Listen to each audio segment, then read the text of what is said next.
রব্বুল আলামিন বলে, বান্দা শোনো, নীল আকাশের নিচে জমিনের বুকে তোমাদের বসবাস রয়েছে। নানান রকম সৃষ্টি আর নানান রকম মাযহাব আছে। আমরা বলি, আমরা জানি সব কিছুই, কিন্তু উদ্দেশ্য হলো একটাই, আমরা সব কিছু জানি। দিনের পর দিন জলসা হয়, মৌলানা বলে যায়, প্রত্যেক জুম্মায় ওয়াজ নসিহত হয়, শুনি সব, জানি সব, কিন্তু মানতে পারি না। এটাই হলো প্রবলেম। সারা রাত্রি জলসা শুনে যাব, কিন্তু আমল করার সময় যদি বলা হয় 100টা কথার মধ্যে একটা কথাও মনে থাকে না। এটা চিরদিনের অভ্যাস। হযরতে দাউদ আলাইহিস সালামকে আল্লাহ এমন আওয়াজ দিয়েছিলেন, উনি যখন জাবুর তেলাওয়াত করতেন, আকাশের পশু পক্ষীরা পর্যন্ত ওনার কাছে হাজির হয়ে আল্লাহর জাবুর তেলাওয়াত শুনতো। এমনকি কত জীবজন্তু, বনের পশুরা পর্যন্ত একত্রিত হয়ে দাউদ আলাইহিস সালামের পাশে বসে তারা জাবুর তেলাওয়াত শুনতো। হযরতে দাউদ আলাইহিস সালাম চিন্তায় পড়ে গেলেন, রব্বুল আলামিন, ইয়া আকরামাল আকরামিন, মাবুদ তুমি বলো, আমাকে এত সুন্দর আওয়াজ দিয়েছো, তোমার বাণী, তোমার কালাম, হেদায়াতের বাণী, বনের পশুরা শোনে। আফসোস হলো একটা, আশরাফুল মাখলুকাত যাদের তুমি তৈরি করেছো, এই মানুষদেরকে যখন বলি এরা কেউ শুনতে চায় না, আমার কথা কেউ মানে না। এই চিন্তা করে, আফসোস করে নদীর কিনারায় বসে বসে জাবুর তেলাওয়াত করতে লাগলেন।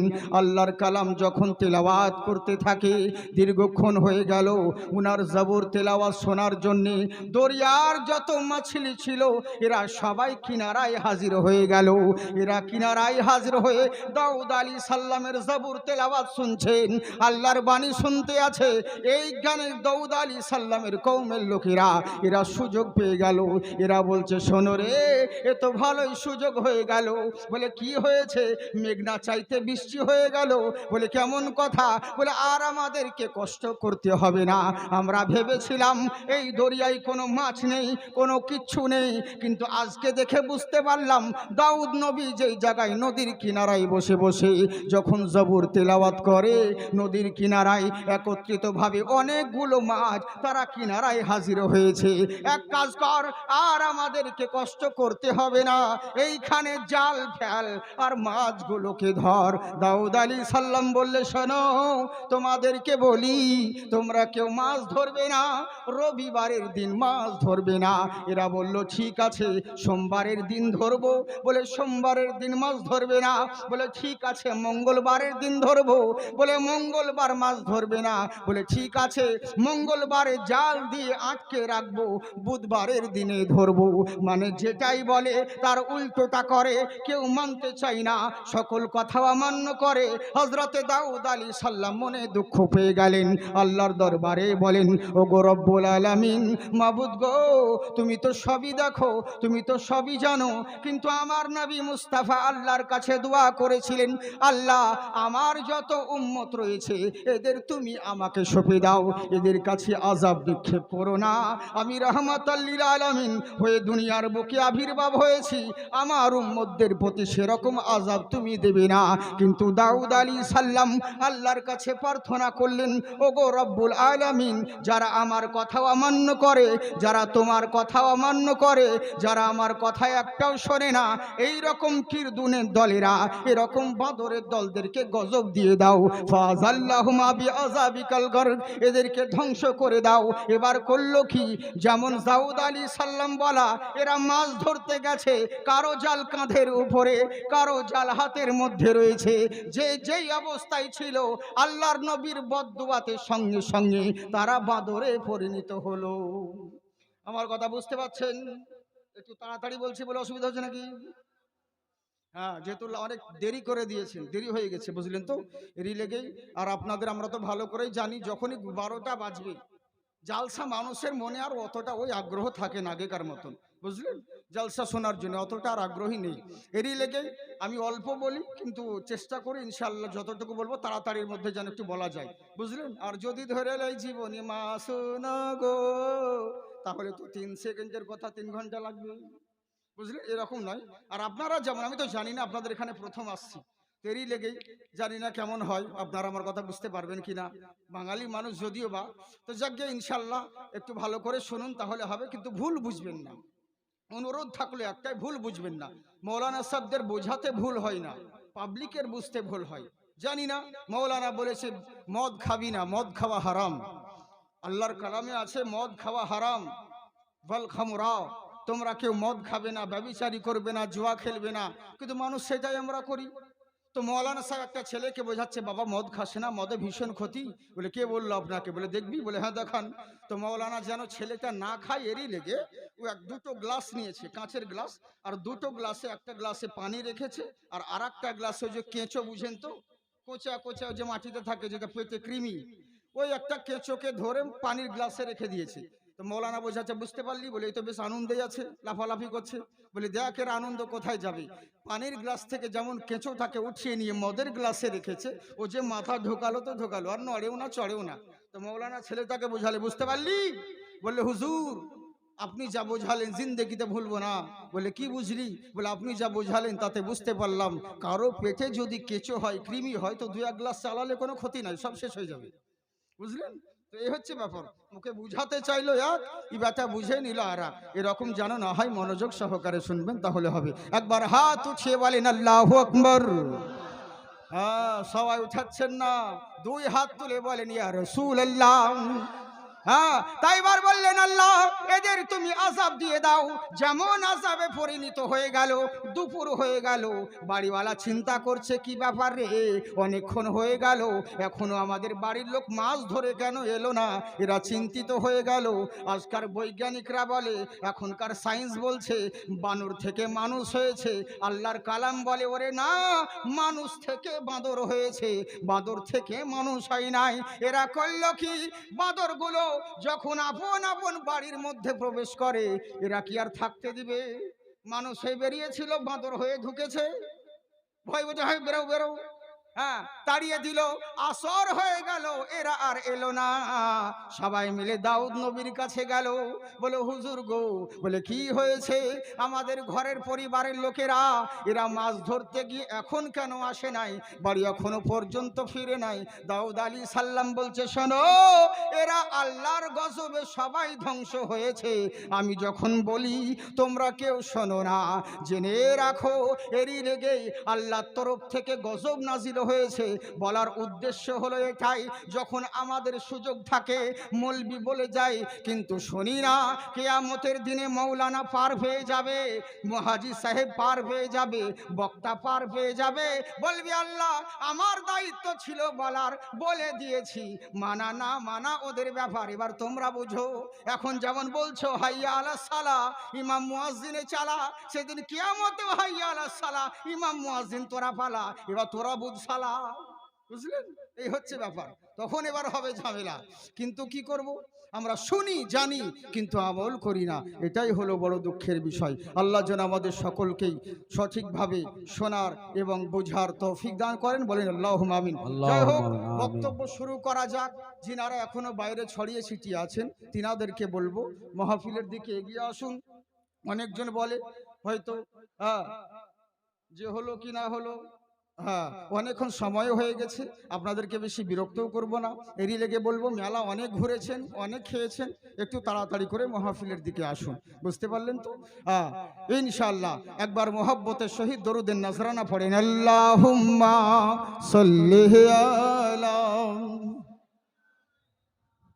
মাওলানা মুহাম্মদ ওয়া আলা আলিহি সাইয়্যিদানা মাওলানা মুহাম্মদ সাল্লাল্লাহু তাআলা আলাইহি ওয়াসাল্লাম। আমি আল্লাহর কোরআন থেকে আয়াতে কারিমা পেশ করেছি, ইয়া আইয়ুহাল্লাযীনা আমানুত্তাকুল্লাহ। হে ঈমানদারগণ, হে বিশ্বাসীগণ, যারা ঈমান এনেছো, ইত্তাকুল্লাহ, দুনিয়ার কোনো মোল্লাকে দেখে নয়, দুনিয়ার কোনো নেতাকে দেখে নয়, দুনিয়ার কোনো ব্যারিস্টার, কোনো ক্ষমতাবান কাউকে দেখে নয়। কারণ প্রত্যেকটা মানুষের দিলে ভয় রয়েছে। কেউ কারো না কাউকে ভয় করে। কারো দিলে হয়তো পুলিশের ভয়, কারো দিলে হয়তো নেতার ভয়, কারো দিলে র্যাপের ভয়, কারো দিলে বিএসএফের ভয়, কারো দিলে কুকুরের ভয়, কারো দিলে শিয়ালের ভয়, কারো দিলে হয়তো শেরের বাঘের ভয়। প্রত্যেকের দিলে কারো না কারো ভয় রয়েছে। আমাদেরও দিলে ভয় আছে, আমরাও ভয় করি মিডিয়াকে। বুঝলেন? আমরাও ভয় করি। কোন কথা কোন জিনিস কেটে যদি কে কোন দিকে দিয়ে দিল তো সব গেল। আমাদেরও সব ভয় আছে, আর আমরা ভয় করি বক্তারা বক্তাদেরকে, কারণ কুকুর আর এক কুকুরকে দেখতে পারে না। একটা মাস্টারের দুঃশত্রু কোনো সাধারণ পাবলিক হবে না, মাস্টারই হবে। একটা বক্তার শত্রু মৌলবীর শত্রু সাধারণ পাবলিক হবে না, মৌলবীরাই হবে, বুঝলেন? তো এই হচ্ছে ব্যাপার। তো আজকাল জামানা চলছে সেরকম, এরই লেগে ভয় সকলেরই রয়েছে। অন্য কিছু ভয় নাই, কারো মান সম্মানের ভয় থাকে, হ্যাঁ, কারো হয়তো প্রাণ হারাবার ভয় থাকে, ভয় সবার রয়েছে। কিন্তু আল্লাহ বলেন, বান্দা শোনো, দুনিয়ার কোন মোল্লাকে দেখে নয়, প্রকৃত ভয় যদি করতে হয় তোমার আল্লাহকে ভয় করো। সুবহানাল্লাহ। তাকওয়া হাসিল করো, আল্লাহকে ভয় করো। আচ্ছা বলুন তো দেখি, ভয় তো আমরা সবাই করি, আসলে কি ভয় করা বলে? যাকে ভয় করব তার কথাও মানবো, এটাই তো ব্যাপার। বাবা ছেলেকে বলল, বেটারে, বললে কি? বলে শোন, আজকের দিনে মাঠে মজুরি রয়েছে, মুনিশ রয়েছে, তাদের জন্য খাবার নিয়ে যা। আপনার ছেলে বলছে পারবো না। দ্বিতীয়বার হুকুম করলেন, ঠিক আছে, তোর মা একাই বাড়িতে রয়েছে, বাড়ির কাজকর্মগুলো করে দে। আপনার ছেলে বলছে আমি সেটাও পারবো না। তৃতীয়বার 3 নাম্বার হুকুম করলেন বাবা ছেলেকে, বলে শোন বেটা, হ্যাঁ, তোকে যেটা বলেছি করিসনি, তাহলে বাজারটা করে এনে দে। মুনিশদেরকে খাবার দিতে যেতে হবে না, কাজ না হলে বাড়ির করবি না, কিন্তু বাজারটা তো করে এনে দিবি। ছেলে বলছে আমি সেটাও পারবো না। এবার আপনি লাঙল নিয়ে চললেন আর বলে গেলেন, যেগুলো হুকুম করেছি ঠিক আছে করিস না, কিন্তু বাড়িতে এসে যদি দেখি তুই লুডু খেলছিস আর ওই গেম খেলছিস, টিভি দেখছিস, তাহলে তোর কপালে কষ্ট আছে। বুঝেছেন? আপনি রোদ দুপুরে বাড়িতে এসে দেখছেন আপনার সেই সোনার আদরের ছেলে, কলিজার টুকরা, ও বাজারও যায়নি, মনীষকে খাবার দিতেও যায় নাই, হ্যাঁ, বাড়ির কাজকর্মগুলোও করে নাই, যেখানকার খুশি সেখানে পড়ে আছে নোংরা হয়ে। অথচ যেটা নিষেধ করেছেন, গেম খেলা, টিভি দেখাও, সেটাই করছে। বলুন মেজাজ গরম হবে কি হবে না? এবার যদি ছেলে বলে আমি আমার আব্বাকে ভয় করি, আসলে কি ভয় করা বলে? ও যদি ভয় করতো তাহলে কাজগুলো শুনতো। তো আমার আল্লাহ পাক বলে, বান্দা শোনো, নামাজ পড়ো, আপনি বলছেন সময় নেই পাচ্ছি না। রোজা রাখো, বিভিন্ন রকম অজুহাত দেখাচ্ছেন সময় নেই পাচ্ছি না।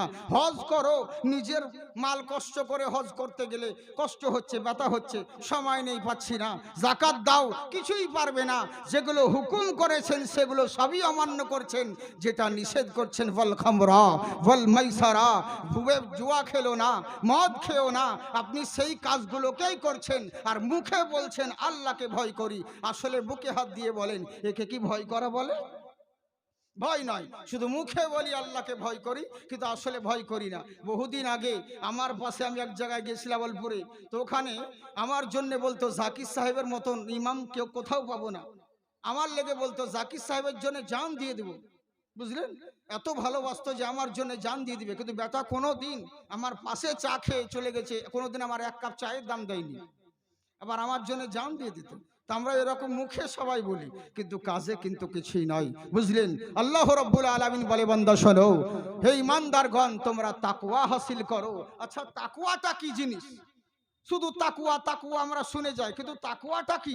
ফতুয়া তো বুঝতে পারি, কিন্তু তাকুয়া কাকে বলে, তাকুয়াটা কি জিনিস, এগুলোই আমরা এখনো জানলাম না, বুঝলেন? এগুলো আমরা জানলাম না।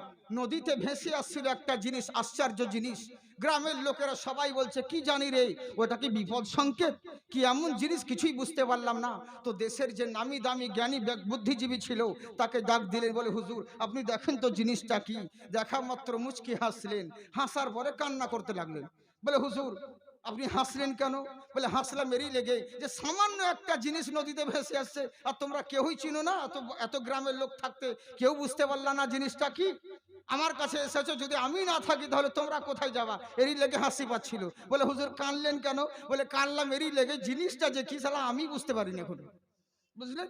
আমি জানলাম না যে জিনিসটা কি। তো তেমনি তাকুয়া তাকুয়া খুব শুনি, কিন্তু তাকুয়া যে কাকে বলে, তাকুয়া কি জিনিস, এগুলো কিন্তু এখন আমরা অনেকেই জানি না, বুঝলেন? আসলে কি জানেন তো, ভয় সকলেই করে, কিন্তু যে তাকুয়া একটা এমনই একটা জিনিস, তাকুয়ার প্রথম ধাপ আপনারা শুনেছেন বহুত পূর্বে। তাকুয়া কাকে বলে আমি এই জিনিসটা প্রথমে আপনাদেরকে বলি।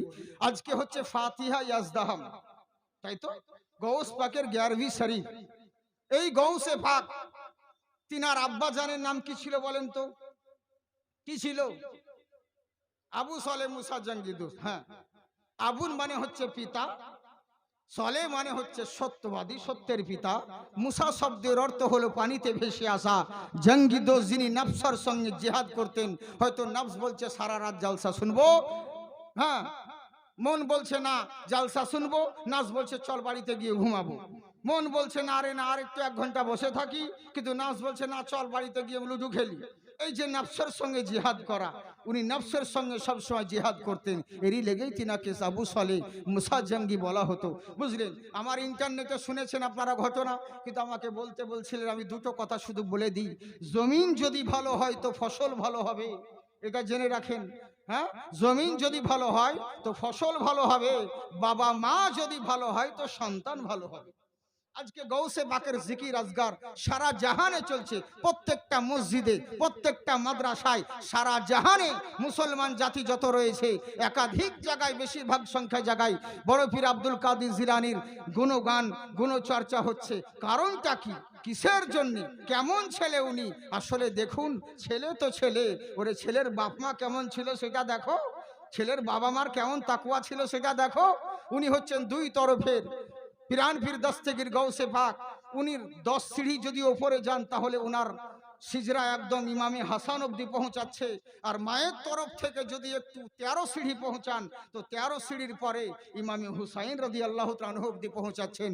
উনি 2 তরফ থেকে মাদারজাত ওলি সৈয়দ, এদিকে হাসানি ওদিকে হুসাইনি, নবী বংশের সন্তান। কেমন বাবা মা ছিল আপনারা শুনেছেন। আমার বহুত পুরাতন কথা, যে সামান্য একটা ফলের বিনিময়ে ফল ভেসে আসছিল, তাতেই চলে গেলেন, অন্যায় হয়ে গেল বলে ফল খাওয়ার জন্য। আচ্ছা বলুন তো দেখি, উনি যে নদীতে ফল খেয়েছিলেন, নদীতে নেমে ফলটা পড়েছিলেন, উনি কি চুরি করেছিলেন? চুরি তো করেননি। কারো তো না বলা করে হয়তো নিয়ে পালিয়েও তো আসেননি। ক্ষুধা লেগেছিল, নদীতে ভেসে আসছিল, তাই খেয়ে নিলেন। তাকুয়া বোঝাতে চাইছি। কিন্তু এটাই হচ্ছে, দেখুন, ওতে কিচ্ছু যায় আসে না, কোনো গুনাহ হবে না খেলে পরে, কিন্তু মনের ভিতরে একটা সংকেত দেখা দিল, হাই রে, মনে হয় আমার এটা ভুল হলো। আরে তাকওয়া ওকেই বলে যে গুনাহ ছেড়ে দিবে, নেকির দিকে ধাপিত হবে, গুনাহ করবে না, অথচ মনে হবে হয়তো আমার গুনাহ হয়ে গেল। এরই হচ্ছে, এটাই হচ্ছে তাকওয়া। কেমন চিন্তা করুন, মসজিদের মধ্যে ফলটা খেয়ে মসজিদে আরাম করছেন। আপনারা জানেন আমাদের 5 ওয়াক্ত নামাজের পরে একটা নামাজ রয়েছে, সেই নামাজটা হচ্ছে এক্সট্রা ইবাদত, তাহাজ্জুদ। তাহাজ্জুদ নামাজ পড়ার পরে মসজিদের দেওয়ালে মানে সে একটু দেহের লাগিয়ে দিয়ে একটু চোখ লেগে গেছে। আপনারা জানেন মসজিদে শুধু মানুষ ইবাদত করে না, জিনেরাও ইবাদত করে। জিনেরা ইবাদত করতে গেছে, তা বলে জিন কি দেখাচ্ছে? জিন সবাই দেখে না, বুঝলেন। আর যারা বলে আমি দেখেছি, বেশিরভাগই ভুল কথা বলে। দিনাজপুর না কোন জায়গা থেকে জালসা করে, আমি আর একজন বক্তা ছিলাম, কালো জুব্বা পড়ে, দেখছে রাস্তার ধারে মসজিদ, তো চলো ভাই নামাজটা পড়েই নি, যখন টাইম হয়ে গেল। এই জন্য আর ও কিন্তু জিন দেখার লেগে মৌলবি বলেছে, যদি জিন দেখতে চাও তাহলে মসজিদে ঘুমাও, তাহলে দেখতে পাবা, আমল করতে হবে। ও শুয়েছিল, আর এদিকে কিন্তু আমরা দুজন শুধু মসজিদের গেটটা খুলেছি। বড় জুব্বা দেখি ভেবেছে জিন, বাপগো মাগো করে চাচাদের গেছে। ওই রাত্রেবেলায় ওর চেঁচানো শুনে ভয়ে পালিয়ে আসতে দিশা নাই, যে এখনো কোথায় চোর চোর বলে ধরে নিবে হয়তো, বুঝলেন তো। এই হচ্ছে ব্যাপার। তা আসলে দেখুন, মসজিদে জিনেরাও ইবাদত করে, হয়তো আমরা দেখতে পাই না সকলে, তো জিনেরা ইবাদত করে। ওদের মধ্যে বলা বলি করছে, বলে কি, ওরে শোন ওদিকে যাস না। বলে কেন? বলে ওখানে বিশাল বড় আল্লাহওয়ালা শুয়ে আছে। বলে তাই নাকি? বললে হ্যাঁ। বলে ওনাকে যদি পা লেগে যায় না, বিয়াদবি হয়ে যাবে, যাস না। তো আর একজন জিনেদের যে সর্দার, সে বলছে ধুর, কিসের সর্দার, কিসের ও সব, হ্যাঁ, আল্লাহওয়ালা। বলে কেন? বলে যায় যে হারাম বস্তু খায়, তার মধ্যে কি তাকওয়া থাকে? সে কি আল্লাহর ওলি হয়? হারাম খেলে তো তার দোয়া কবুলই হয় না, সব উড়ে যাবে। হ্যাঁ, আর সে হারাম খেয়েছে, তার যত অলিত্ব ছিল সব উড়ে গেছে। বলে কি? বলে পরের ফল না বলা করে দেখো খেয়ে নিয়েছে নদীতে। হ্যাঁ, আর ওই ছেলে অলি হবে, ওর সব যত অলি ছিল সব নষ্ট হয়ে গেছে, অলিত্ব। বাস চোখ খুলে গেল, হায় রে হায়, কি করলো রে, আমি অন্যায় করে ফেলেছি, নফসের সঙ্গে জুলুম করেছি, অত্যাচার করেছি। যাই করে হোক না কেন, কে বা এর মালিক? এই কোন বা গাছের ফল, এর মালিক বা কে আছে? আমাকে তো ক্ষমা চাইতে হবে, আমি তো অন্যায় করে ফেলেছি, আমি তো ভুল করে ফেলেছি। মনের ভিতরে বিভিন্ন রকম ষড়যন্ত্র আঁকতে আছে, আমি অন্যায় করে ফেলেছি, কি বা করবো রে। এই বলে করলো কি, নদীর ধারে ধারে হাঁটতে আরম্ভ করতে লাগলো। আপনারা জানেন নদীর পথ কোনোদিন সোজা হয় না, আঁকা বাঁকা পথ, আঁকা বাঁকা পথ দিয়ে চলতে আছেন।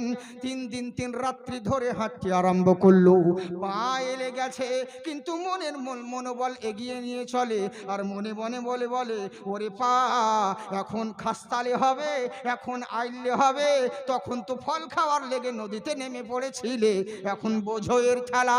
এইভাবে বহু দূর চলে গেলেন। অবশেষে কিছু দূর যাবার পরে নদীর ধারে দেখছি একটা ফল গাছ, বেশ যখন ফলের গাছ নুঙিয়ে রয়েছে, ফলের বাগান রয়েছে, মনকে স্থির করে নিলেন এটাই হয়তো সেই বাগানের ফল। এই যে বাগানের ফলগুলো নদীতে ঝুলতে আছে, এটাই হবে সেই বাগানের ফল। যাই দেখি বাগানের মালিক কোথায়, একটা বাড়ির মধ্যে দরওয়াজায় কড়া নাড়লেন, বলে আসসালামু আলাইকুম। ওয়ালাইকুম আসসালাম। মানান্তা, তুমি কে?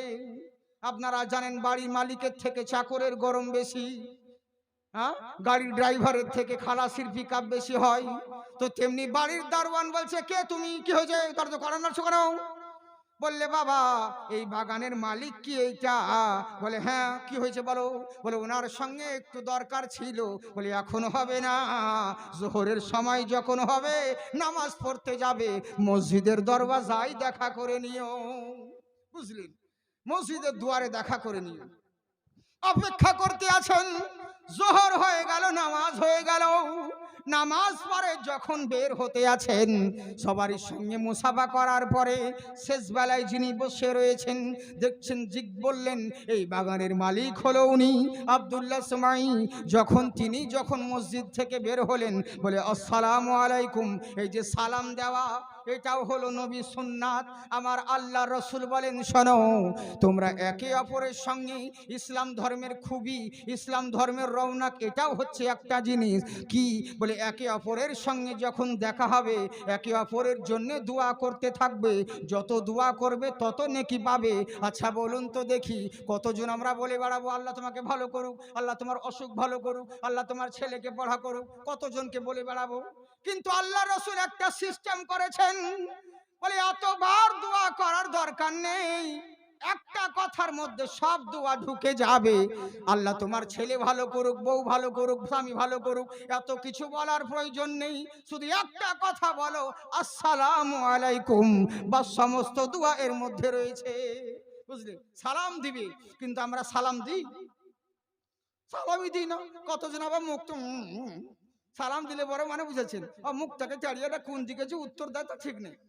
কেউ কেউ আবার সালামের কত হিসাব, আমাকুম, হ্যাঁ, কেউ আসসালামু আলাইকুম, আসসালামু আলাইকুম, মানে সালামের স্টাইল হেভি, বুঝেছেন? আর যে যত বড় বক্তা তার তত স্টাইল, এরকম অনেক হয়, বুঝেছেন? সবারই তো সালাম মানুষ এখনো পর্যন্ত দেয়, কিন্তু এখনো সালামই শিখলো না। সালেম আল কি? হ্যাঁ, আরে আপনাদেরই এলাকায় বিয়ে দেখতে এসে জানেন কি অবস্থা হয়েছে? একজনের ছেলেকে বউ দেখতে আসবে, শ্বশুর তরফের লোক। তো ছেলে বলেছে, ভাই আমাকে তো সবাই দেখতে আসবে বিয়ের জন্য, মেয়ের তরফের লোক আসবে, তো কি বলতে হয়? যাদের বিয়ে হয়েছে তাদেরকে জিজ্ঞাসা করছে, বুঝেছেন? তো এই হচ্ছে ব্যাপার। তো যেমন আমাদের এই জালসা কমিটি, রাহুল ফাউল আরো যত ইত্যাদি ভাইরা আছে, সবই তো ইয়াং মনে হয়েছে, ওর বিয়ে হয়েছে কি হয়নি জানি না। তবে আজকে জালসা যদি না হয়ে থাকে তো দোয়া করে দিব, আর যদি হয়েও থাকে তো আরো হওয়ার লাগে দোয়া করবো ইনশাল্লাহ, চিন্তা নেই। হ্যাঁ, তো কথা হচ্ছে, তো ওইরকম ইয়াং ছেলে যাদের বিয়ে হয়েছে তাদেরকে জিজ্ঞাসা করছে, ভাই আমাকে তো মেয়ের তরফের লোক দেখতে আসবে, তো কি বলতে হয় একটু শিখিয়ে দাও। বলে, কোনো ব্যাপার লাগবে। বলে, কি বলতে হয়? বলে, শুধু সালেম আলকি দিবি। বলে, কিরকম সালেম আলকি? বলে, যখন আসবে বসার সময় একবার সালাম দিবি, নাম টাম জিজ্ঞেস করবে, ইটা সেটা করার পরে উঠার সময় একবার সালাম দিবি, আসসালামু আলাইকুম। এই সালামটাকে 9 দিন ধরে মুখস্থ করে, 9 দিন ধরে মুখস্থ করে।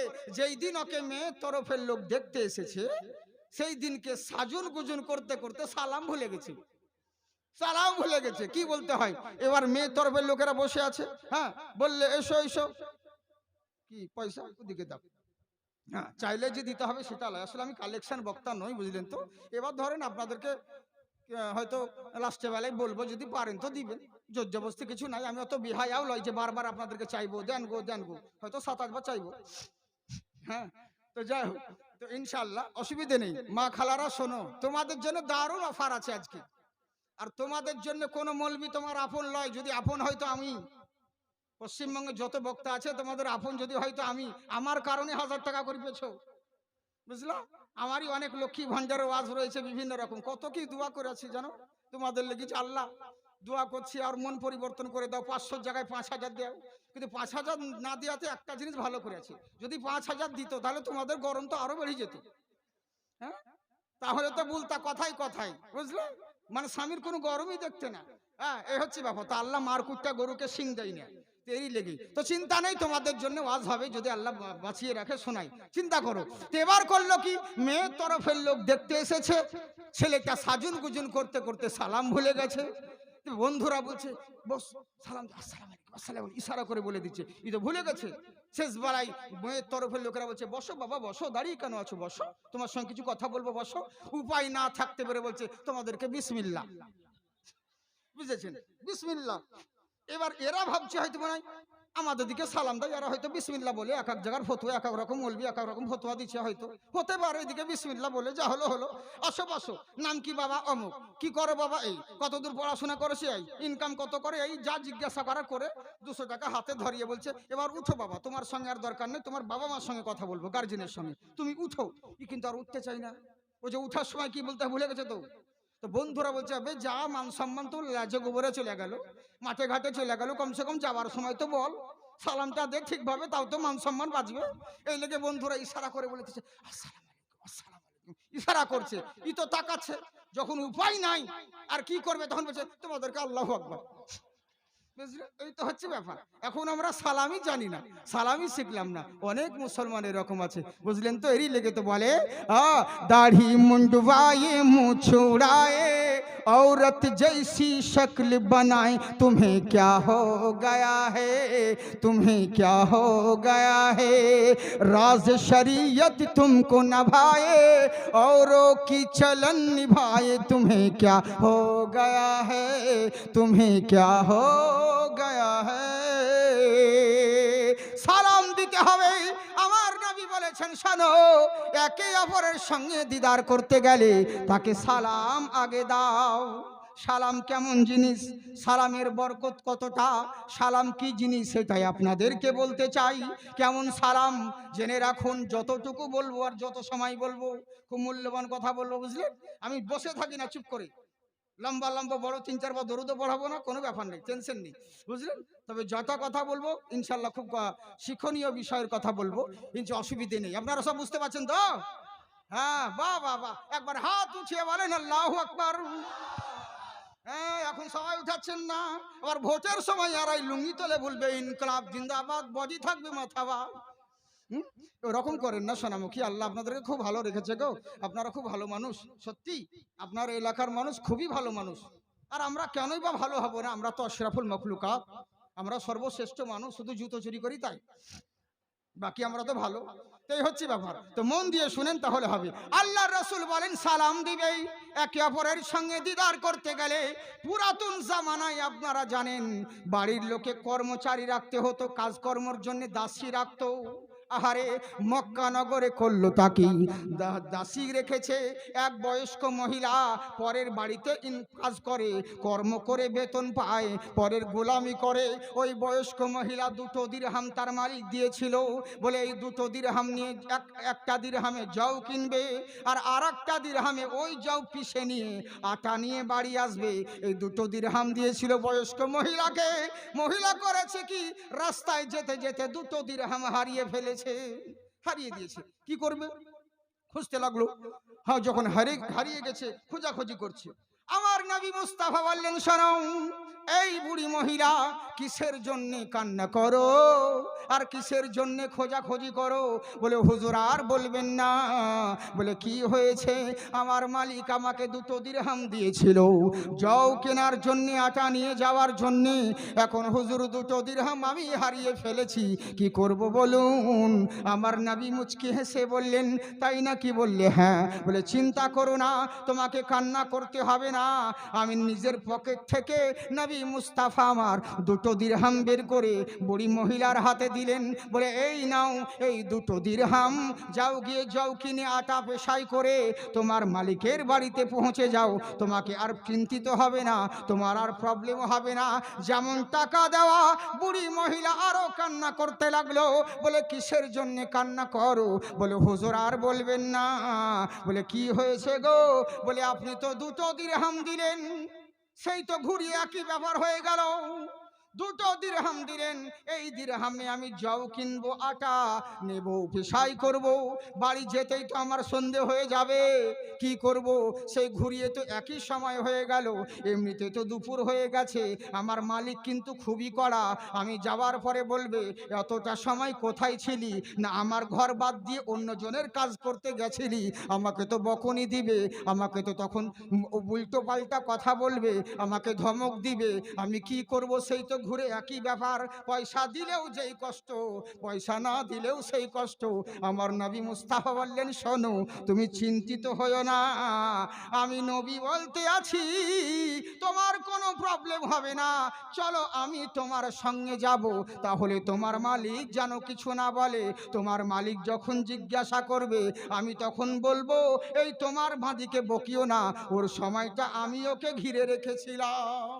বুঝলে কেমন নবী? চিন্তা করুন, রহমতুল্লিল আলামিন, দয়ার নবী মুস্তাফা বলেন চলো। ওই বুড়ি মহিলা যাও কিনে আটা পেশাই করে, আমার নবী মুস্তাফা বলছেন তুমি আগে আগে চলো, আর তোমার যাও আটা নিয়ে আমি তোমার পিছন পিছন যাচ্ছি। সুবহানাল্লাহ বলে। এটাই হচ্ছে কিরদার, ব্যবহার। বুঝলেন? শুধু ওয়াজ করে গেলাম, চলে গেলাম, হ্যাঁ, তারপরে মানুষ সালাম করলে তাকে ভ্যালু দিলাম না, এটা জরুরি নয়। বিশাল বড় মাস্টার হয়েছেন, বিশাল বড় ডাক্তার হয়েছেন, ব্যারিস্টার হয়েছেন, এই বলে মানুষকে মানুষ মনে করছেন না। মেম্বার হয়েছেন, নেতা হয়েছেন, এই জন্য ঠিক মতন সালামের উত্তর পর্যন্ত দেন না। নিজের ইমামকেও চিনেন না, নিজের গ্রামের গরিব ভাইদেরকেও চিনেন না। একটা কথা জেনে রাখবেন, আপনাকে ইজ্জতদার বানানেওয়ালাও হচ্ছে আল্লাহ, যে গরিবকে বানিয়েছেন সেটাও হচ্ছে আল্লাহ। ইজ্জত জিল্লতের মালিক হলো আল্লাহ। যে আল্লাহ আপনাকে মসনদে বসিয়েছে, ওই আল্লাহ চাইলে মুহূর্তের মধ্যে ওই মসনদ থেকে ভিখারির কৌটা হাতে ধরাতে পারে। বুঝলেন? সবই আল্লাহর হাতে। ইন্নাকা আলা কুল্লি শাইইন কদির, এই বলে নিজের অর্থের গরম দেখায়ও না। ব্যবহার তোমার আখলাক যদি ভালো থাকে তাহলে জেনে রাখবে তোমার সব ভালো। তোমার আখলাক, তোমার ব্যবহার যদি ভালো থাকে তোমার ডাকে সবাই সাড়া দিবে। আর তোমার যদি আখলাক না থাকে তাহলে তুমি যতই ডাকো কেউ তোমার কাছে আসবে না। কেমন নবীর ব্যবহার চিন্তা করুন। বুড়ি মা আগে যাচ্ছে আর তার মালগুলোকে নিয়ে নবী আমার পিছন পিছন যাচ্ছে। আহারে, পিছন পিছন যাওয়ার পরে যখন অনেক দূর চলে গেছেন, যাওয়ার পরে দেখতে আছে কি, বুড়ি মহিলা বলছে হুজুর ওই দেখুন ওইটা হলো আমার মালিকের বাড়ি, আমি ওই মালিকের বাড়িতে কাজ করি। বলে তাই নাকি? বললে হ্যাঁ, আমার নবীর নজর দেখতেছিল ওই ঘরের ভিতরে আমারই গোলাম রয়েছে। এবার আমার নবী করলেন কি, বাড়ির দরওয়াজার কাছে ডাক দিলেন, আসসালামু আলাইকুম, সালাম দিলেন, কিন্তু দরওয়াজা খুললো না। দরওয়াজা খুললো না। এটাও আমার নবী শিক্ষা দিলেন, ওগো জগৎবাসী শোনো, ও আমার উম্মতেরা, যখন কাউরির বাড়ি প্রবেশ করবে আগে সালাম দিয়ে প্রবেশ করো। ওই বাইরে থেকে বলিও না ভাবি আছে গো, হ্যাঁ, দুবাইতে বলে না এ কুদ্দুস ভাই, এ ভাবি কুদ্দুস ভাই আছে গো, এইবারে বাহির থাকি, বিশাল ব্যাপার। বুঝলেন? আর ভাবিয়ে বলছেন না ভাই ছিল ওখানে চলে গেল, সেখানে সেখানে চা খাবা তারপর যাবা। বুঝলেন? এই হচ্ছে ব্যাপার। হ্যাঁ, কিন্তু এরকম নিয়ম নয়, আগে সালাম দাও। বাড়িতে ঢোকার পূর্বে তুমি একজন মুসলমান, বুঝেছেন? সালাম দিলেন আসসালামু আলাইকুম, উত্তর এলো না। দ্বিতীয়বার নবী আমার সালাম দিলেন, দ্বিতীয়বার জবাব এলো না। তৃতীয়বার আমার নবী মুস্তাফা আবার যখন ডাক দিলেন, সালাম দিলেন আসসালামু আলাইকুম, যেমন সালাম দেওয়া সঙ্গে সঙ্গে দরওয়াজাও খুলে গেল, সালামের উত্তরও মিলে গেল। একবার সুবহানাল্লাহ বলো। হ্যাঁ, এবার যখন বেরিয়ে এলেন সঙ্গে সঙ্গে বলছে হুজুর কদম মুবারাকে পড়ে, ইয়া রাসূলুল্লাহ ইয়া হাবিবাল্লাহ নবী গো ফিদাকা আবিয়া উম্মি, আপনার পদতলে আমার পিতা মাতা কুরবান হয়ে যাক, আজকে আপনি আমার বাড়ির দরওয়াজায়, আমি কিনা সৌভাগ্যবান। ওরে প্রত্যেক মানুষ চাই নবী মুস্তাফার রাস্তা দিয়ে যদি হেঁটে যায়, ওই ধুলো পায়ের ধুলো হাওয়ার মধ্যে উড়ে যদি আমার বাড়িতে প্রবেশ করে, আমি ধন্য হয়ে যাব। সবারই মনে এটাই ইচ্ছে জাগে, কিন্তু আমার কি নসিব, আমার কি ভাগ্য ভালো, ওরে যেই নবীর ধুলোর জন্য সবাই লালায়িত থাকে, আর সেই নবী এসেছে আমার দরওয়াজাতে। সুবহানাল্লাহ বলে কত বড় আমি ভাগ্যবান। বলে ঠিক আছে, আগে প্রথম কথা শোনো। বলে কি? বলে তোমাকে প্রথমবারে সালাম দিলাম, উত্তর কেন দিলে না? দ্বিতীয়বার সালাম দিলাম, দ্বিতীয়বারও উত্তর দিলে না, অথচ বাড়ির মধ্যে তুমি ছিলে, তুমি কি শুনতে পাওনি? বলে পেয়েছি হুজুর। বলে উত্তর কেন দিলে না? বলে এরই লাগাই দিলাম না হুজুর, এর মধ্যে হিকমত আছে। বলে কি হিকমত? বলে সালাম হচ্ছে একটা দোয়া জিনিস, আমরা মৌলবি মৌলানা মুফতি মুহাদ্দিস গাউস কুতুব আফলাক সবাই মিলে দোয়া করি।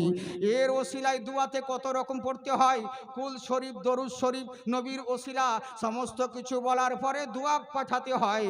ইজাবাতের দরবারে কবুল হবে না হবে 50-50 কোনো গ্যারেন্টি নেই, কিন্তু যেই দোয়া করি কবুল হতে অনেক দেরি হয়ে যায়। কিন্তু জেনে রাখো, আর আমার নবী মুস্তাফা যখন দোয়া দেন আগে কবুল হন, তারপরে সেই ইজাবাতের মধ্যে পৌঁছান।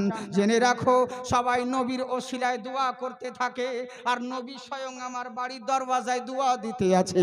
আমি কত বড় ভাগ্যবান, এই লেগে দোয়া নেওয়ার জন্যে প্রথমবার উত্তর দিইনি, দ্বিতীয়বারও উত্তর দিইনি।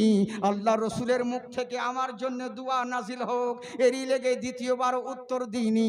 তৃতীয়বার যখন দেখলাম না রে না, এটা তো নবীর সঙ্গে বিয়াদবি হয়ে যেতে পারে, আর যদি নবীর বিয়াদবি হয়ে যায়, হাজারো নামাজ থাকতে পারে, হাজারো রোজা থাকতে পারে, হাজারো ইবাদত থাকতে পারে, কিন্তু জেনে রাখো, আমার নবী হলো ঈমান, নামাজ হলো আমল, আমার নবী হলো ঈমান, রোজা হলো আমল, আমার নবী হলো ঈমান, হজ যাকাত হলো আমল। কারণ নামাজ চাইতে এগুলো আমল কাজা হলে আদায় করা যাবে, নবীর বিয়াদবি হলে ঈমান চলে গেলে আর কখনো না মিলবে। কারণ জেনে রাখো, নামাজে নবীকে আনে নাই, বরং নবী আমার নামাজকে এনেছেন। রোজার জন্য নবীকে পাই নাই, নবীর জন্য রোজাকে পেয়েছি। হজ যাকাতে নবীকে আনে নাই, নবীর কারণে হজ যাকাতকে পেয়েছি। এরই জন্যেই নবীর বিয়াদবি যদি হয়ে যায়, সমস্ত ইবাদত আমার মুখে ছড়ে দেওয়া হবে, আমার কোনো উপায় থাকবে না। যত বড়ই গৌস কুতুব হোক না কেন, কাল কিয়ামতের দিনে নবী ছাড়া কেউ কোনোদিন শাফায়াত হতে পারবে না, নবীর প্রয়োজন সকলের হবে, এটা বিয়াদবি হয়ে যাবে।